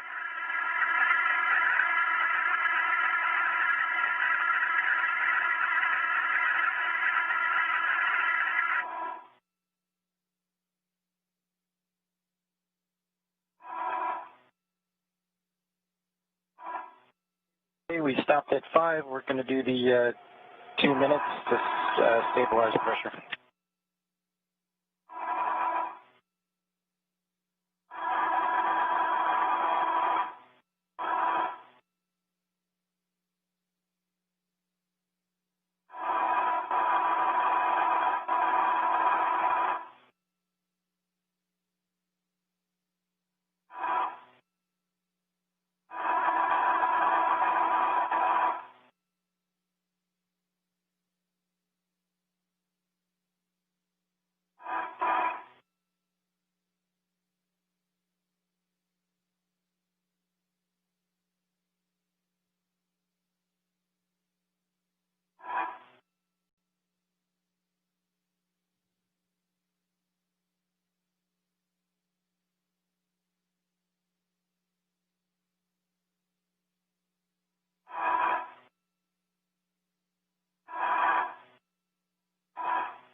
Okay, pressure stable. We're going to wait 1 more minute and check it again. Copy. Again, repressurization began at 12:14 p.m. Central Time. One of the checks on the way up to the pressure of the International Space Station at 14.7 is to hold at 5 psi for leak checks. That's underway now.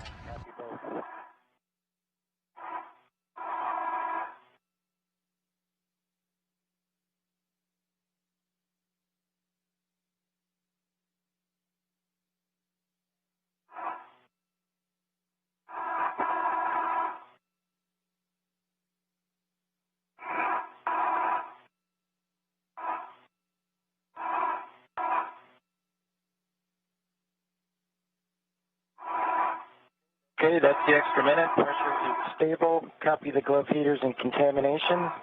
You can take your O2 actuators to IV. O2 actuator IV, EV1.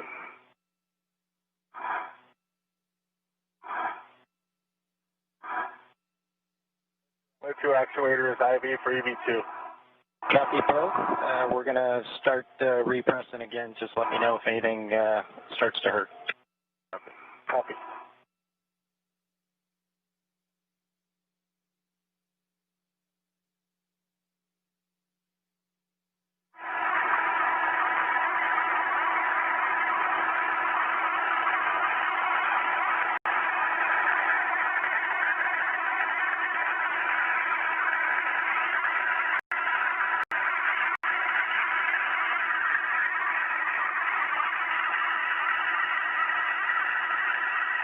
Go on.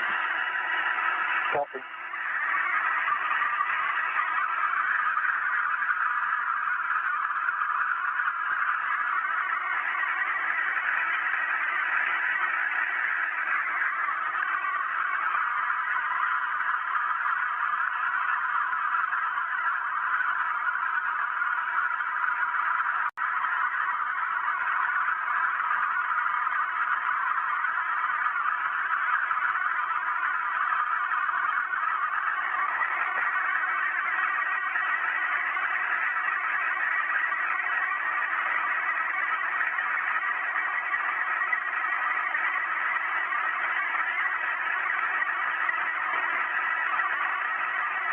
This is Mission Control Houston. Good leak checks at 5 psi, bringing it back up to the pressure of the International Space Station.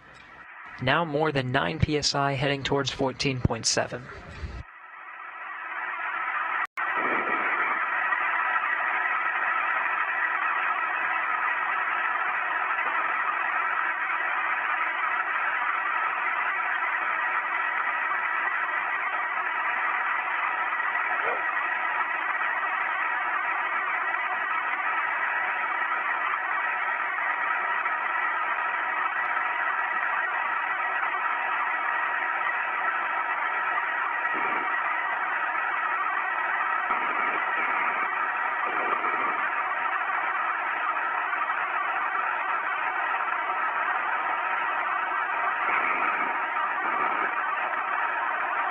Now coming up on 12 psi. This was the 229th spacewalk for International Space Station assembly and maintenance. It was the 5th conducted this year in 2020, the 2nd spacewalk for Expedition 63. The 8th in Cassidy's career, his career total at 43 hours and 22 minutes. For Behnken, his total is 49 hours and 41 minutes, also his 8th spacewalk. He's now 11th on the all-time list for most cumulative time of spacewalking in EVA history. Today's spacewalk began at 6:13 a.m. Central Time, ending at 12:14 p.m. for 6 hours and 1 minute duration. And the crew lock is about equal to 0. Of the 229 spacewalks, the total time of all 229 adds up to 60 days and 34 minutes of total spacewalking time.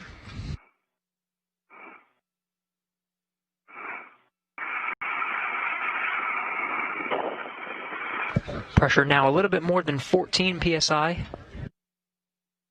Almost complete in the repressurization process.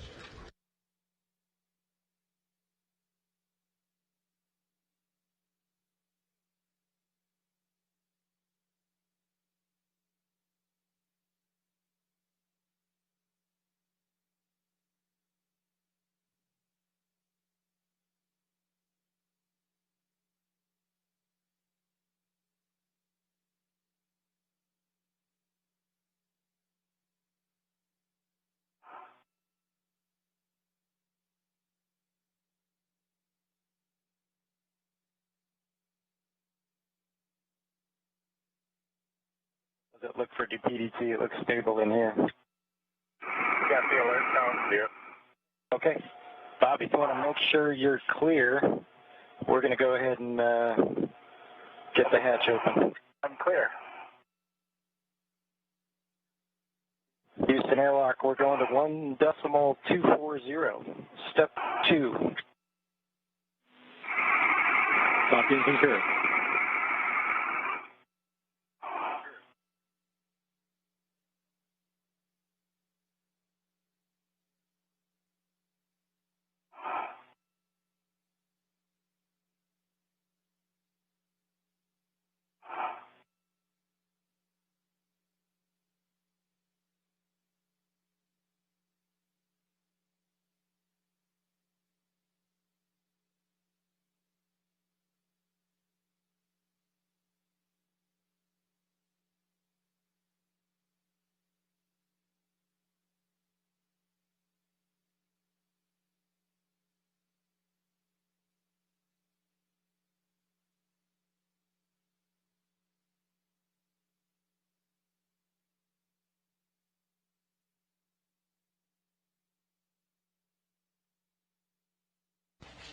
And repressurization is complete. The hatch is open.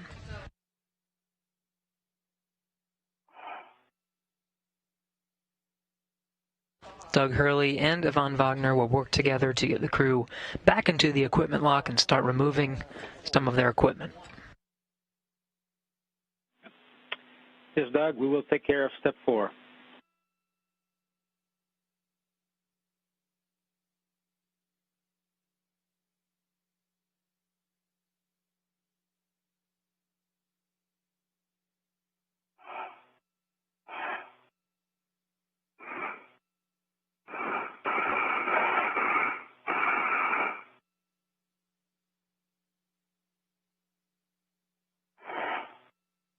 think we both did it, Chris.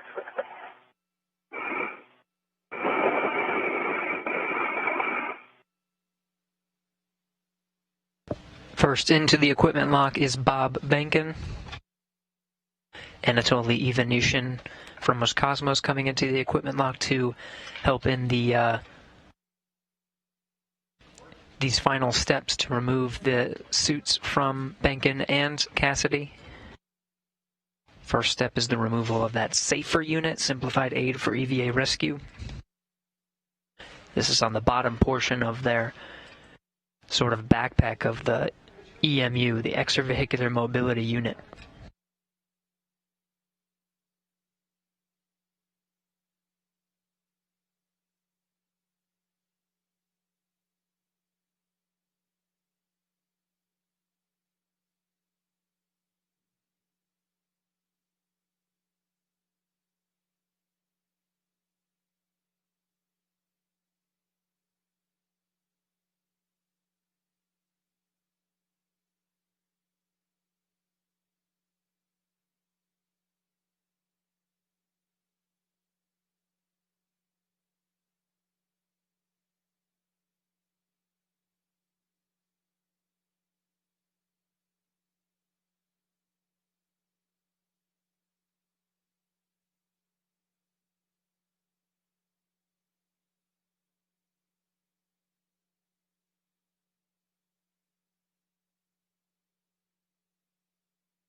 As NASA astronaut Doug Hurley works to get Behnken and Cassidy out of their suits, aided by Ivan Wagner and Anatoly Ivanushin from Roscosmos. A quick summary of some of the activities from today's spacewalk. Cassidy and Behnken both successfully installed the final lithium-ion battery onto the 1B channel of the starboard 6 truss. All batteries were checked out, and all three are able to store power on the 1B channel. That completes the upgrades to 7 of 8 power channels on the International Space Station. There's one more left. Cassidy and Behnken will go out the hatch once again at the end of this month to complete that final channel. They already got some work done ahead of time to prep for some of that work, including installing some handling and translation aids, also storing some portable foot restraints, braking torque of some of the batteries, all of the batteries that they'll be removing and replacing with new lithium-ion batteries, again coming up later this month. They were also able to address some tasks that were originally on a long list of get-ahead tasks over the course of the 2 spacewalks that were designated for upgrading the 1B channel. But Cassidy and Behnken got way ahead of the schedule, especially on the last spacewalk, doing most of the work, so they were able to address a lot of the get-ahead tasks, including the routing of power and Ethernet cables on the outside of the International Space Station.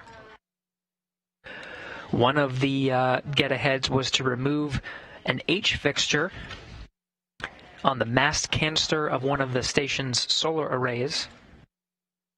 This is some preparation work and one of the original get-aheads for some future power upgrades.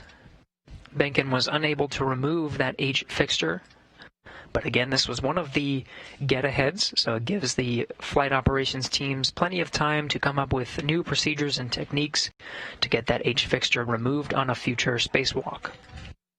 The crew also opted not to remove a lens filter that was on one of the external cameras, again, another task that can be addressed on a later spacewalk. The primary task of upgrading the 1B channel is complete, and they even got a head start on the 3B channel to be completed later in July.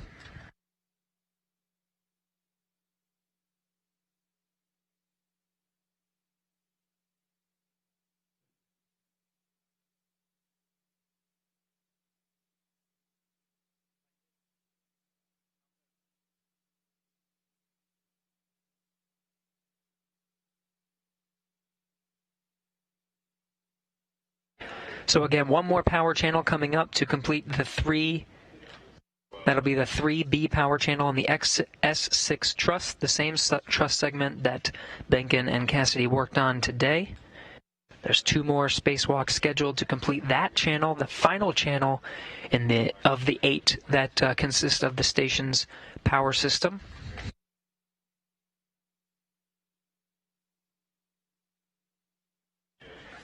As Doug Hurley works to remove the elements of the suits of Cassidy and Behnken after today's 6-hour and 1-minute spacewalk. We do have one more item for you to tune into on NASA TV. NASA astronaut Kate Rubins will be discussing her upcoming second long-duration mission to the International Space Station with her crewmates, Sergei Ryzhikov and Sergei Kudzvertskov of Roscosmos.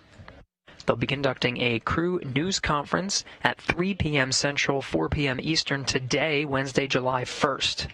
Be sure to tune into NASA TV to hear about the upcoming mission, where they're scheduled to launch on October 14th of this year.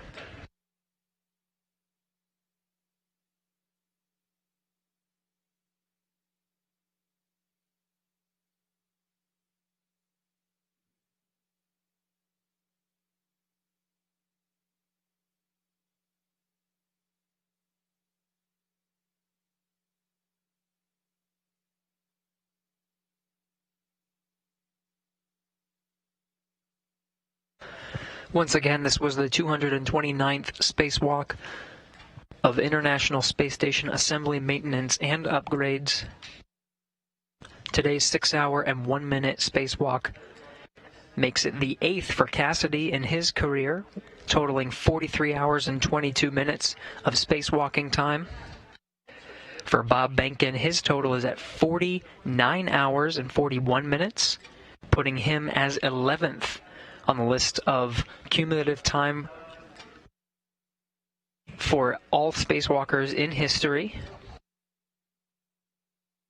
Today's spacewalk began a little earlier than scheduled at 6:13 a.m. Central Time and wrapped up at 12:14 p.m.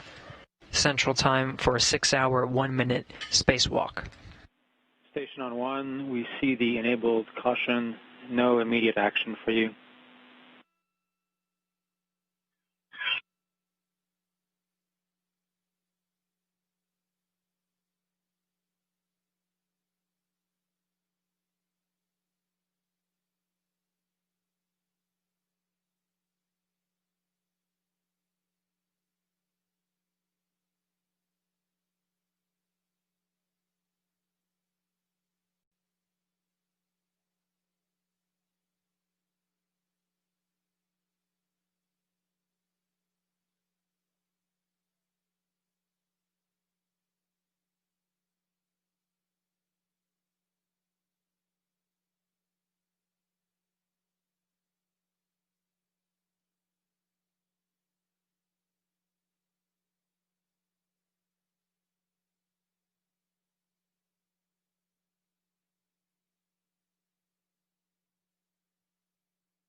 As our coverage of today's spacewalk, the 229th, in support of International Space Station assembly, maintenance, and upgrades, as our coverage of today's spacewalk comes to a close, we'll address one more hashtag Ask NASA question.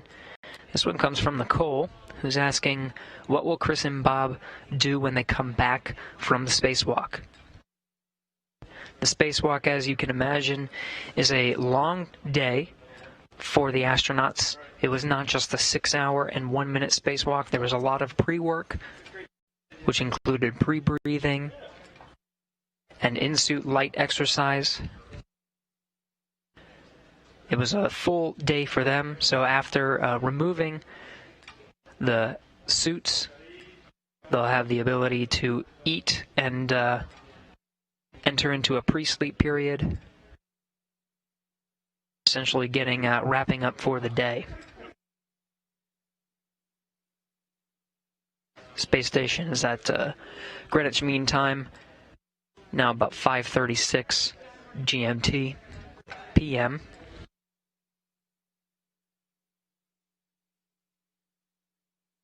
Cassidy and Behnken do have the ability to drink a little bit of water from their suits during the spacewalk, but once they get their suits off, it'll be the first time in many hours that they'll have to eat something.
Station on 1 for the airlock.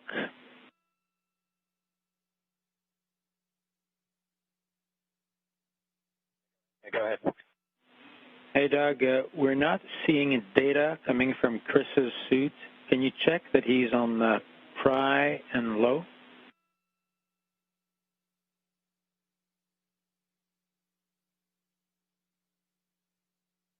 Okay, you want Chris in low for comm? Affirm, pry and low, please.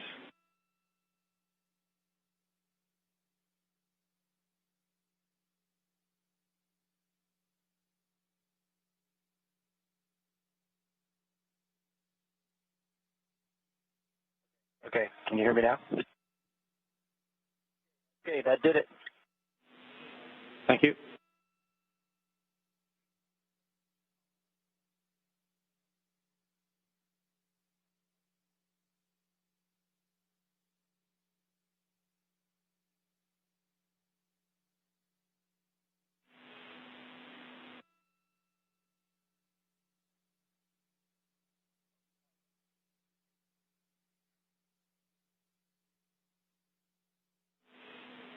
And Doug, was one of the switches in a different config? Which one did you toggle?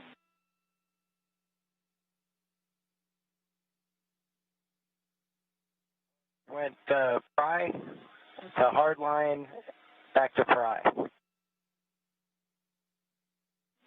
Copy, thanks. And we think maybe the frequency button was in the middle, not in low. Okay, copy, thanks.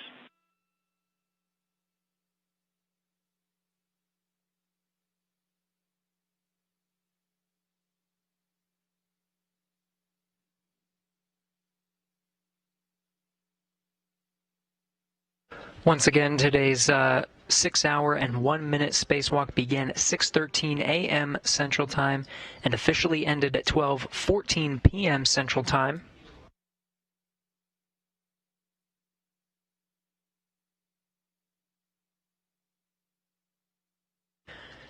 With both of our crew members' helmets removed, Cassidy and Behnken will continue to get removed from their suits and end their day. And that will wrap up our coverage of today's spacewalk, the 229th, in support of International Space Station Assembly and Maintenance. Once again, stay tuned for the crew news conference of NASA astronaut Kate Rubins discussing her upcoming mission to the International Space Station, with her crewmates Sergei Ryzhikov and Sergei Kuchverskov. That's beginning at 3 p.m. Central, 4 p.m. Eastern.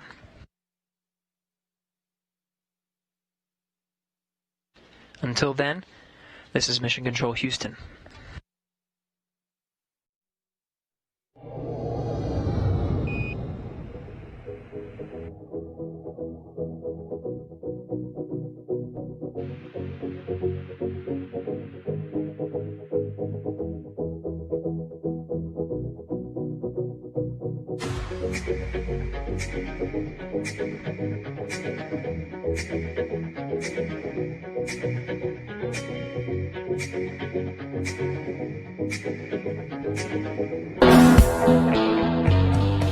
Halfway through one of the most productive years in recent space history, NASA's Exploration Systems Development Division is moving humans ever closer to deep space exploration.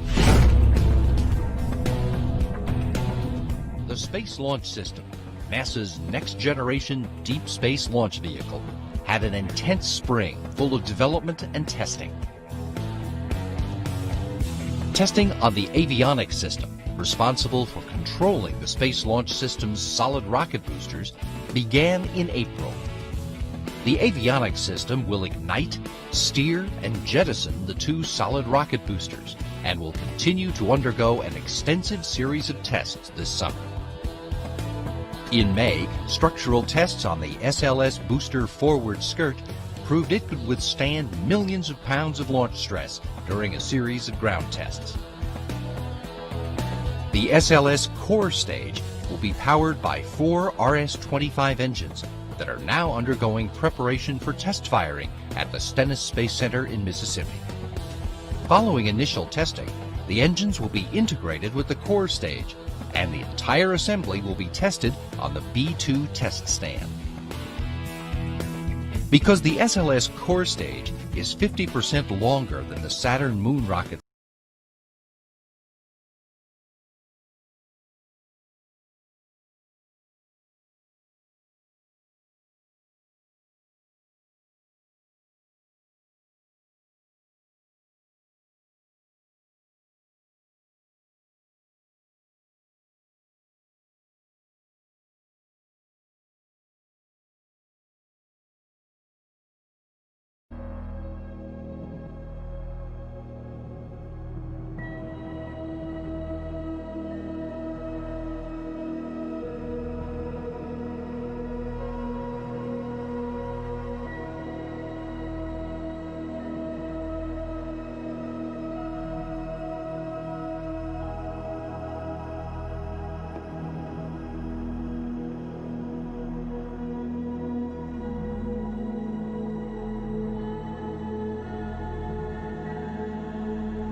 Good morning. It's Tuesday, June 30th, and on your screen is a live view of the Falcon 9 awaiting its 4:10 Eastern Standard Time launch from Cape Canaveral Air Force Station in Florida.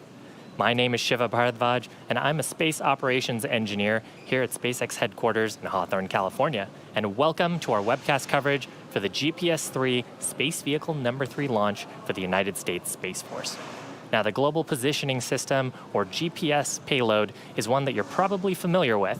GPS satellites provide a diverse range of positioning and timing services for both civil and military purposes.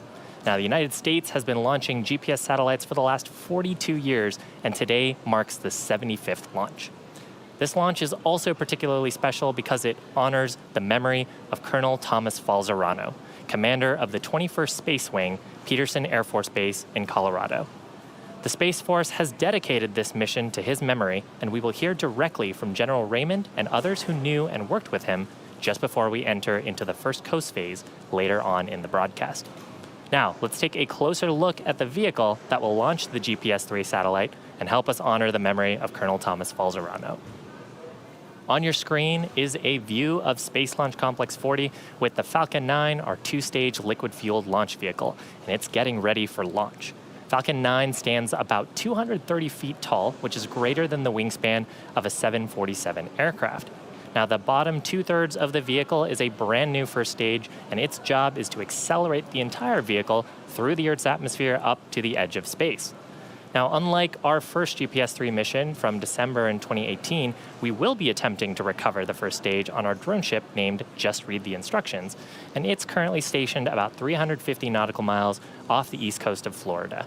We worked with our customer following our earlier GPS-3 mission to ensure that we maintained more than enough performance margin for both the primary mission and a chance at recovery today on that first stage. Now, above the first stage is the second stage, and about 2.5 minutes into flight, it will separate from the first stage. Then it'll ignite its single Merlin vacuum engine to carry the GPS-3 satellite into a highly elliptical orbit.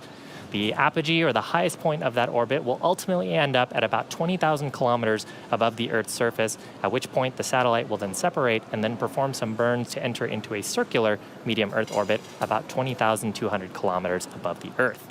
You'll also notice that the second stage fuel tank is painted gray today, and that's so we absorb a little more heat from the sun while we're not eclipsed by the Earth. That helps the fuel tank stay at the proper temperature for today's mission when we go into the Earth's shadow. Now, at the very top of the rocket is the payload fairing. The GPS-3 satellite is currently enclosed inside of it, and it's 17 feet in diameter. It protects the satellite from aerodynamic heating, loads, and contamination during the ascent portion of the mission, but once we reach the vacuum of space, we'll jettison those fairing halves back to Earth while the second stage continues to take the satellite to orbit. The fairing halves that we're using today are brand new, and we will be attempting to recover them using our recovery ships, Miss Tree and Miss Chief. However, we aren't planning a catch attempt today, and instead we'll scoop these out of the water later on this evening. Now, finally, next to the rocket is that large truss structure that we refer to as the Transporter Erector, or TE. The TE rolls Falcon 9 out to the launch pad, raises it to the vertical launch position, and also routes power, fluids, and communication to both the rocket and satellite. Good afternoon. I'm John Innsbrucker, Falcon 9 Principal Integration Engineer here at SpaceX. We're coming up on 9.5 minutes to launch, and to get to this point, we rolled Falcon 9 out to the pad Sunday night, about 41 hours before launch, and we went vertical on the pad at roughly 10 a.m. local time yesterday. The chief engineer held his technical poll at T-1 hours, and the launch director held a propellant load and launch go, no-go poll at T-38 minutes. The vehicle is healthy. We are currently working, no issues. Now, if we do have to call a hold on today's launch, we have a backup opportunity tomorrow at 3:51 Eastern Time in the afternoon. That's about 4 minutes earlier than today's opening of the window. Now, right now, we're targeting the end of the window just after 16:10 Eastern Time for liftoff. Now, after the go-no-go polls, Falcon 9 has been loading propellants. It began at T-35 minutes. We began with fuel going into both the first and second stage, oxidizer into the first stage. For fuel, we use a refined form of kerosene known as RP1, Rocket Propellant Grade 1. Our oxidizer is a super chilled liquid oxygen, and we call that LOX. Now currently the second stage that you can see outlined with that gray paint that Shiva mentioned, that fuel is completely loaded. We're still loading fuel on the first stage. That'll go until T-minus 6 minutes. And as you can see from the plume streaming off of the first and second stage LOX tanks, we are continuing to load liquid oxygen onto both of those stages right now. We're also loading helium gas on board storage vessels on the first and second stage. The Falcon 9 uses helium gas as a pressurant in the fuel and the LOX tanks. As the Merlin engine pumps pull RP1 and LOX out of the tanks, we have to fill the empty volume, what we call ullage, with helium that is heated by the engine. Heating the helium helps expand it to fill the tanks. Now at T-minus 7 minutes coming up here, engine chill will begin. We'll hear that call out. This is where we allow a small amount of the super chilled liquid oxygen to flow past the turbopump inlets. That cools them down to avoid thermal shocks when we light the Merlin engines at T-minus 2 seconds. Finally, you can see to the left of the rocket is the transport erector, or what we also call the strongback. That will retract away from the rocket about 2 degrees at T-minus 4 minutes. That gives the necessary clearance for Falcon 9 to begin the liftoff sequence. Now on top of Falcon 9, we have the spacecraft. The spacecraft team has transitioned the GPS satellite to internal battery power. That happened at T-minus 15 minutes. They're working no issues, and there are no further actions required of the satellite before launch. We're launching out of the eastern range, and currently the range is go. They're ready to support. The air and the sea space is clear around us. They've also been launching the balloons for us to help get the weather. The weather from clouds, lightning, electric fields right now is go. What we've been watching is the upper altitude winds. The gradient from one altitude to the other has been borderline where we might exceed the load capability of the Falcon 9. We are currently go. We will get one last weather balloon piece of data coming up here in a couple of minutes. But right now, all systems continue to be go for a liftoff just after 4:10 p.m. Eastern Time. Now, as we mentioned earlier, today's mission is for the United States Space Force, and we're launching the GPS-3 Space Vehicle number 3 as our payload. Now we'll hear from Lieutenant Colonel Margaret Sullivan, Material Leader of the GPS-3 Space Vehicles, and Tanya Ladwig, Acting Vice President of Navigation Systems at Lockheed Martin, to learn more about today's satellite.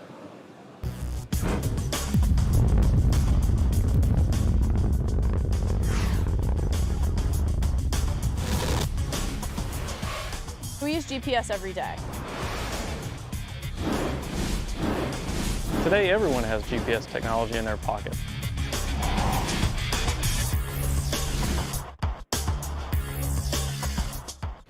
25 years of space-based position, navigation, and timing, supporting the entire world. GPS touches the lives of everyday people all the time.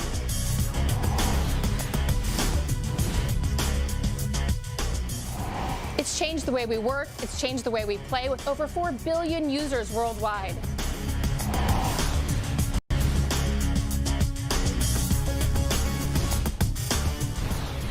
We're already preparing for the next generation of GPS satellites with our GPS-3 follow-on contract, and we're inserting greater technology for greater capability.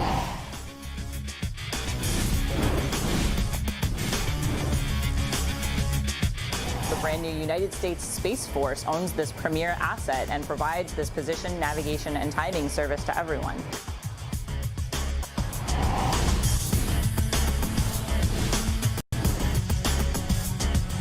And for all personnel on the countdown net, we have an update from GNC informing us we have a good weather balloon. Proceeding on with the countdown. T-minus 4 minutes, 20 seconds and counting. Today's GPS-3 Space Vehicle 3 mission is dedicated by the Space Force to the memory of Colonel Thomas Falserano, and we will hear directly from General Raymond and others who knew and worked with him just before we enter our first coast phase later on in the broadcast. Now we're currently just inside 4 minutes from liftoff. We did get the good news just a moment ago that the latest weather balloon is go for launch, so we're going to continue to count down. We've begun retracting the transporter erector strongback away from the Falcon 9. You can see it on your screen. Moves back a couple of degrees to get us ready for liftoff. Now the Falcon 9 is now moving into the final stages of the countdown. The vehicle remains in good health. Fuel loading is complete on both the first and second stages. Liquid oxygen loading will wrap up shortly on the first stage and will complete at T-minus 2 minutes on the second stage. At 1 minute before liftoff, you'll hear the announcement that Falcon 9 is in startup. That means the rocket's own internal computers on first and second stage are controlling the launch countdown. The GPS-3 space vehicle continues to be go. The Falcon 9 team is tracking no issues on the rocket. The weather has turned green for us here in the last minutes, and the range continues to be green for launch. Now again, as a reminder, if we don't launch today, we have a backup opportunity at 3:51 p.m. Eastern Time tomorrow. First stage LOX load complete.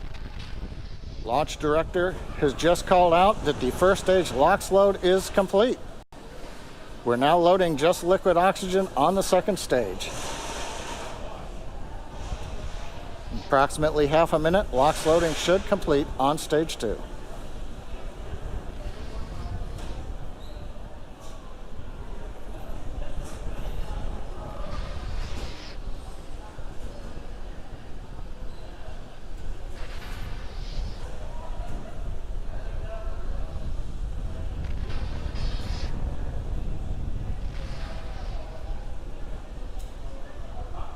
T-minus 2 minutes.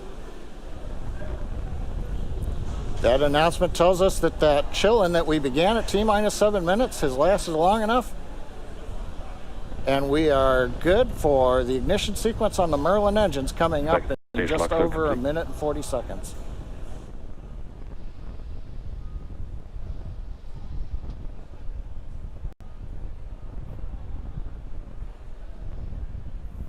Now coming up in the background, you can see some white plumes coming off of the strongback. Yes, close up started. There's a nice view. We have completed loading the second stage. We're now draining the liquid oxygen out of the plumbing that goes up that structure alongside the rocket. And as we vent off the gas, you get that nice long plume you see there where that humid Florida air meets the ultra-cold gaseous oxygen, condenses, giving you that nice white fog. That's normal for this point in the count.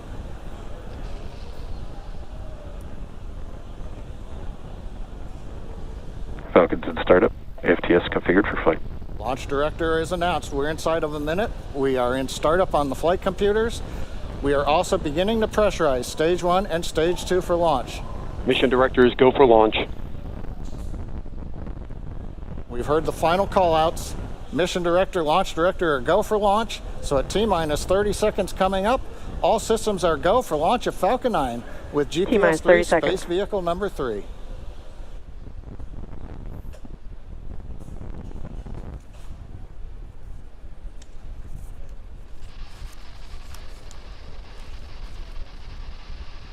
T-minus 15 seconds.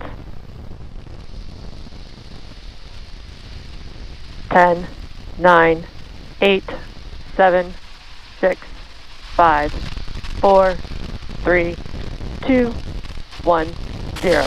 Ignition. Liftoff. Go Falcon, go GPS.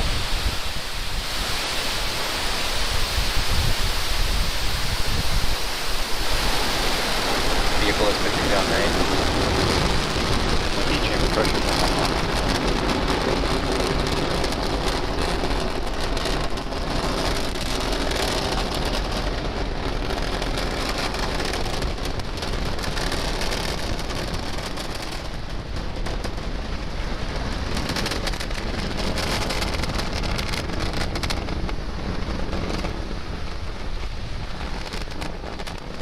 T plus 40 seconds, we've heard call-outs. And now we're entering the throttle bucket. We're powering down the Merlin engines to relieve the acceleration as we get ready for the period of maximum dynamic pressure. We're in the throttle bucket. Now we're beginning to power back up. We hear the call out exiting throttle bucket. The 9 Merlin 1D engines going back to full power. And we are now supersonic.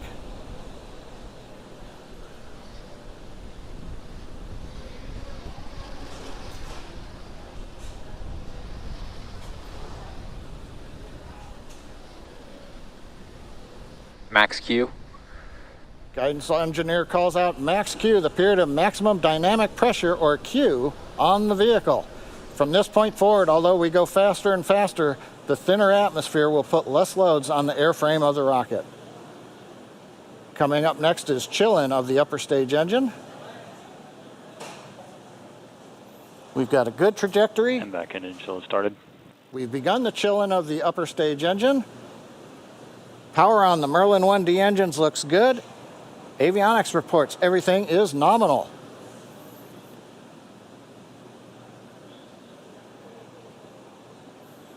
And we're T+2 minutes into flight.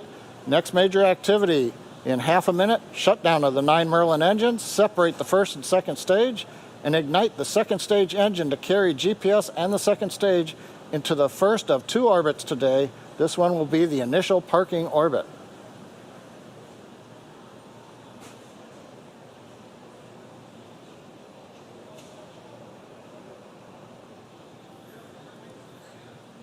Falcon 9 preparing for MECO.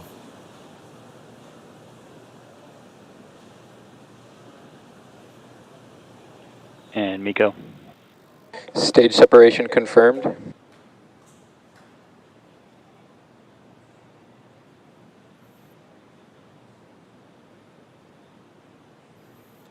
And we've confirmed ignition of the second stage engine after a good stage 1, stage 2 SEP. You could see briefly the Falcon 9 first stage in the background. Both vehicles are following nominal trajectories. Call out that both vehicles are following the planned trajectory. First stage continuing to coast to apogee, where it'll then slowly turn around and descend back to the drone ship for landing in the Atlantic Ocean. The second stage engine beginning the long burn to get it into the parking orbit. Acquisition of signal, Maryland. Coming up, fairing deploy. Waiting to see the camera switch forward. Fairing separation confirmed. And we've got fairing separation. The 2 halves of the Falcon 9 fairing separating, the pneumatic system unlatching the locks that hold it together, and then the pneumatic pusher separating the 2 halves. As the fairing falls away from the vehicle, we can see on the left side of the screen the grid fins, the large titanium castings that are mounted to the first stage have deployed. They'll be used later as we come back into the atmosphere for precision guidance of the first stage to land on the drone ship. On the right-hand side, we see the second stage engine continuing to burn. It's at full power. Everything's looking good with the trajectory. So at just past T+4 minutes into flight, everything is go on the flight of Falcon 9 with GPS-3, space vehicle number 3.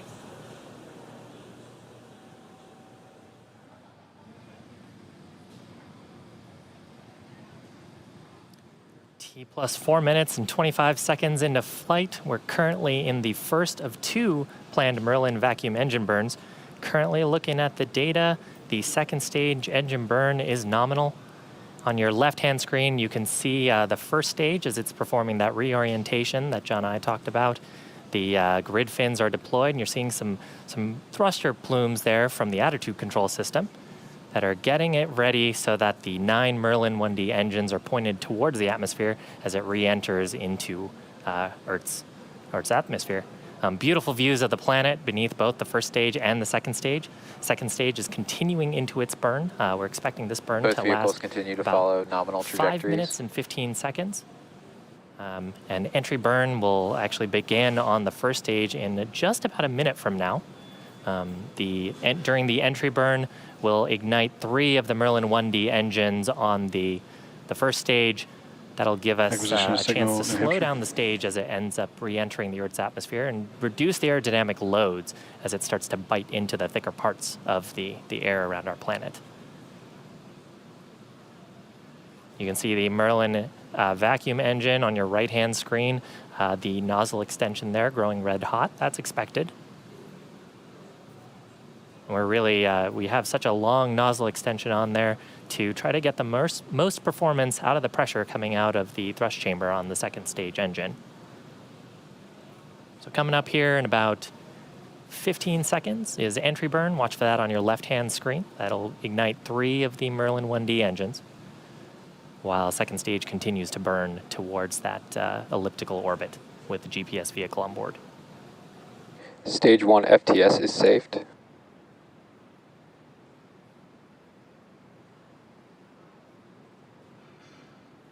Stage 1 entry burn has started. There's successful ignition of the 3 Merlin 1D engines on the first stage. We're expecting this burn to last just about 30 seconds.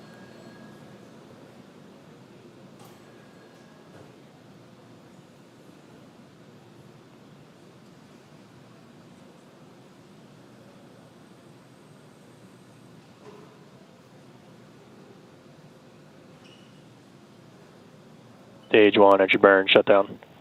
And you see some bursts there. Successful shutdown of the engine and some attitude control bursts just to get that orientation right. Now, once we get into the thicker parts of the atmosphere where those grid fins have some aerodynamic control authority, they will do most of the guiding to take the first stage towards our drone ship named Just Read the Instructions, which is about 350 nautical miles off the east coast of Florida. Coming up at about 50 seconds from now, we'll have 2 events happening about the same time. The first stage will ignite its single center Merlin 1D engine for landing burn. About the same time, the second stage will perform secondary engine cutoff. Stage 2 has entered terminal guidance. Or SECO number 1. And while those 2 things occur, about 25 seconds later, the first stage will hopefully touch down on our drone ship. In between, they're deploying its landing legs. So watch for that on your left-hand screen. Stage 2 FTS is saved.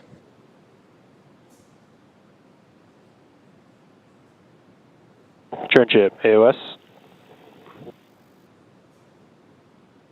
Stage 1 landing burn is starting. Ignition of that center Merlin engine on the first stage. SECO 1. Successful confirmation of shutdown of the Merlin vacuum engine. The guidance engineer is evaluating the orbit of the second stage now. Nominal parking orbit. Nominal parking orbit, Landing that's exactly what we want to deployed. hear. Landing leg deployment looks like right down the center. And Looks stage like 1 a is successful landed. landing. Recovery operators move into I see procedure it first 11.100 stage. on Excellent. ECF9. So that's, we first flew Falcon 9 10 years ago, actually this month. Since then, it's completed 88 missions, and now the most flown operational rocket in the United States. This mission completed its first landing, and hopefully we'll have many more to come. Stage 2 expected. The vehicle is now, we're actually going to enter into our first coast phase, now that we know that the second stage is in a successful parking orbit. That coast phase will last about 54 minutes and will end with our second stage relight at about T+1 hour and 3 minutes. We're going to come back shortly before that to cover the second engine start, number 2. Now, as we had mentioned earlier, today's mission is dedicated by the Space Force to the memory of Colonel Thomas Falzerano, commander of the 21st Space Wing at Peterson Air Force Base in Colorado. As a leader of the Air Force's 5th largest wing, he commanded a workforce of approximately 4,300 space professionals worldwide.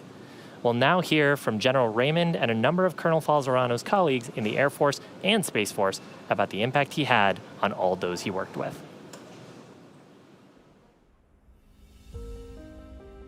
I can think of no better way to honor Colonel Tom Falzerano and his family than with today's launch of our 3rd GPS-3 satellite from Cape Canaveral.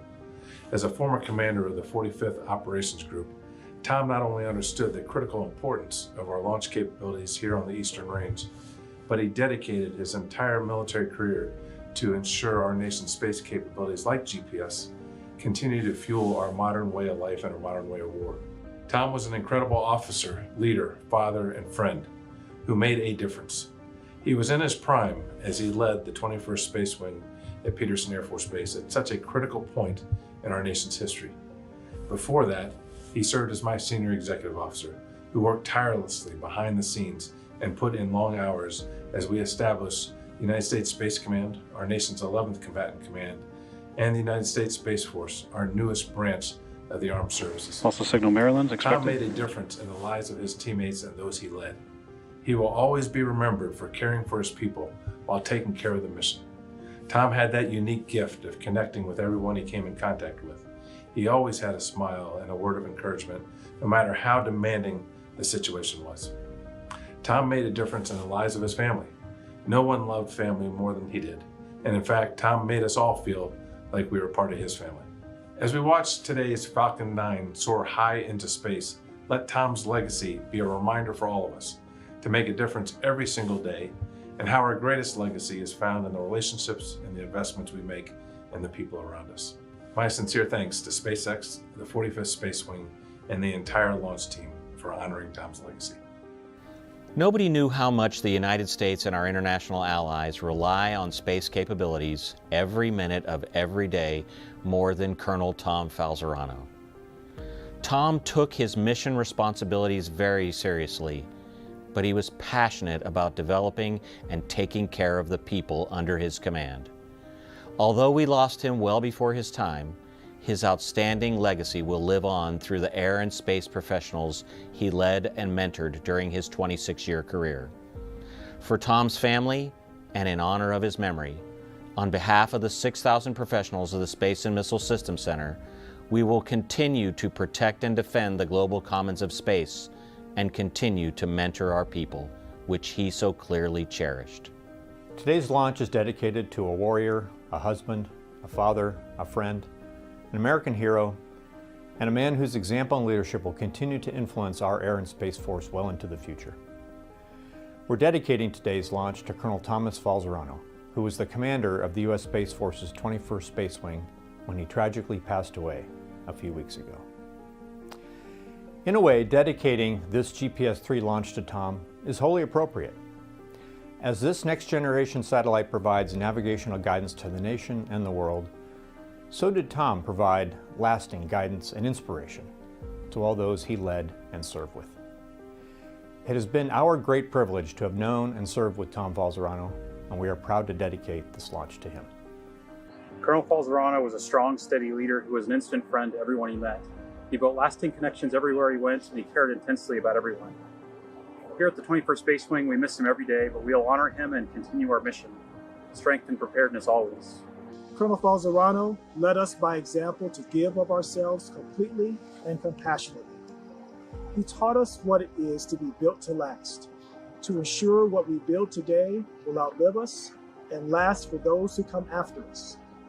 As we reach again to the stars, let us strive even higher to be built to last. It's only fitting this launch today be dedicated to Colonel Tom Falzarano, a great American hero. On behalf of the 50th Space Wing and the men and women of Schriever Air Force Base, thank you for your service, thank you for your sacrifice, and most importantly, thank you for your partnership over the course of the last year. Colonel Falzarano, teammate, leader, wingman, guide. Much like the GPS, you get people to where they ought to be. Proud to have served with you. Colonel Tom Falzarano was a true friend of the 30th Space Wing and a personal friend of mine. I've known Tom for over 20 years when he and I were captains together at the 564th Missile Squadron in Great Falls, Montana. Tom is the kind of person who would do whatever he could to help another airman. He looked out for the folks that he led, and he looked out for his peers. And it was my privilege for the time that we were serving as wing commanders together to serve next to him. Chief, sir, I had the pleasure of working with Colonel Falzarano as a teammate in Air Force Space Command headquarters. Consummate professional, consummate leader. You're missed, sir. We're gonna miss you, Tom. It is so fitting that we as an Air and Space Force remember Colonel Tom Falzarano with his GPS launch. Tom spent a lot of time in Florida, and in particular, as the 45th Operations Group Commander, he sat on crew for many of our nation's most important launches. Tom was truly a people person who loved his airmen and enjoyed hearing their stories. He was caring and kind to everyone he met and always found time to brag about his family. To Stacy and the children, it is our honor to represent the 14,000 men and women of Team Buckley and honor Tom for his leadership and service to this nation. For many of us who personally knew him, we'll light a cigar in his honor after a successful launch. Here's a toast.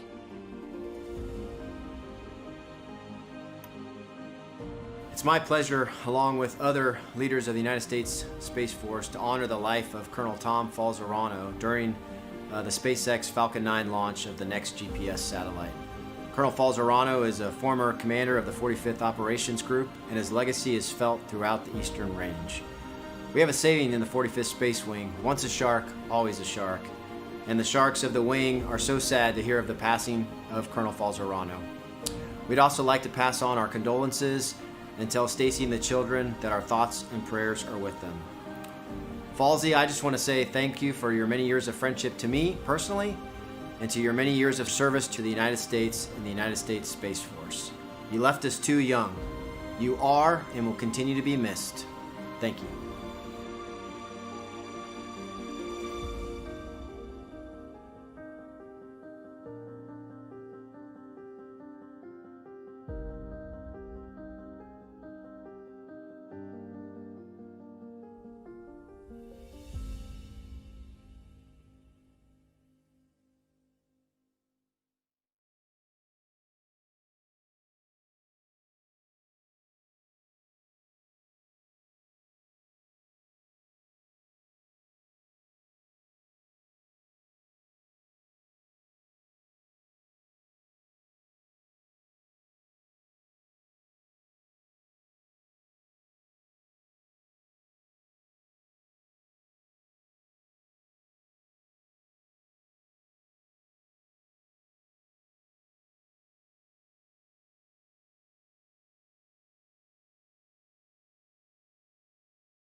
Loss of signal, Goonhilly expected.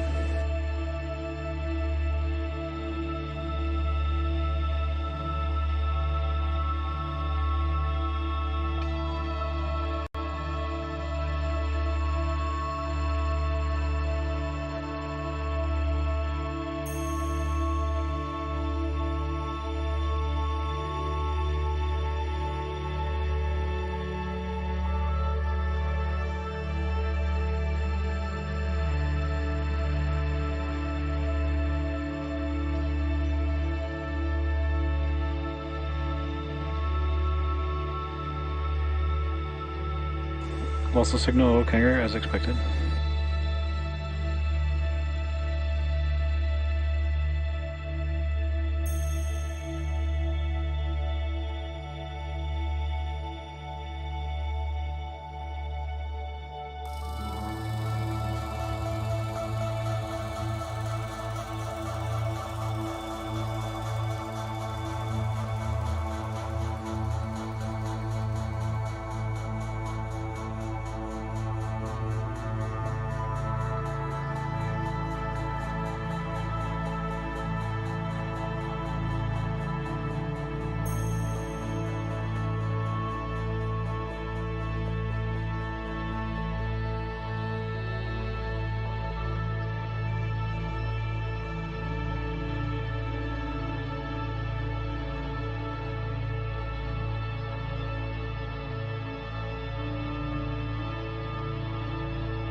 Acquisition signal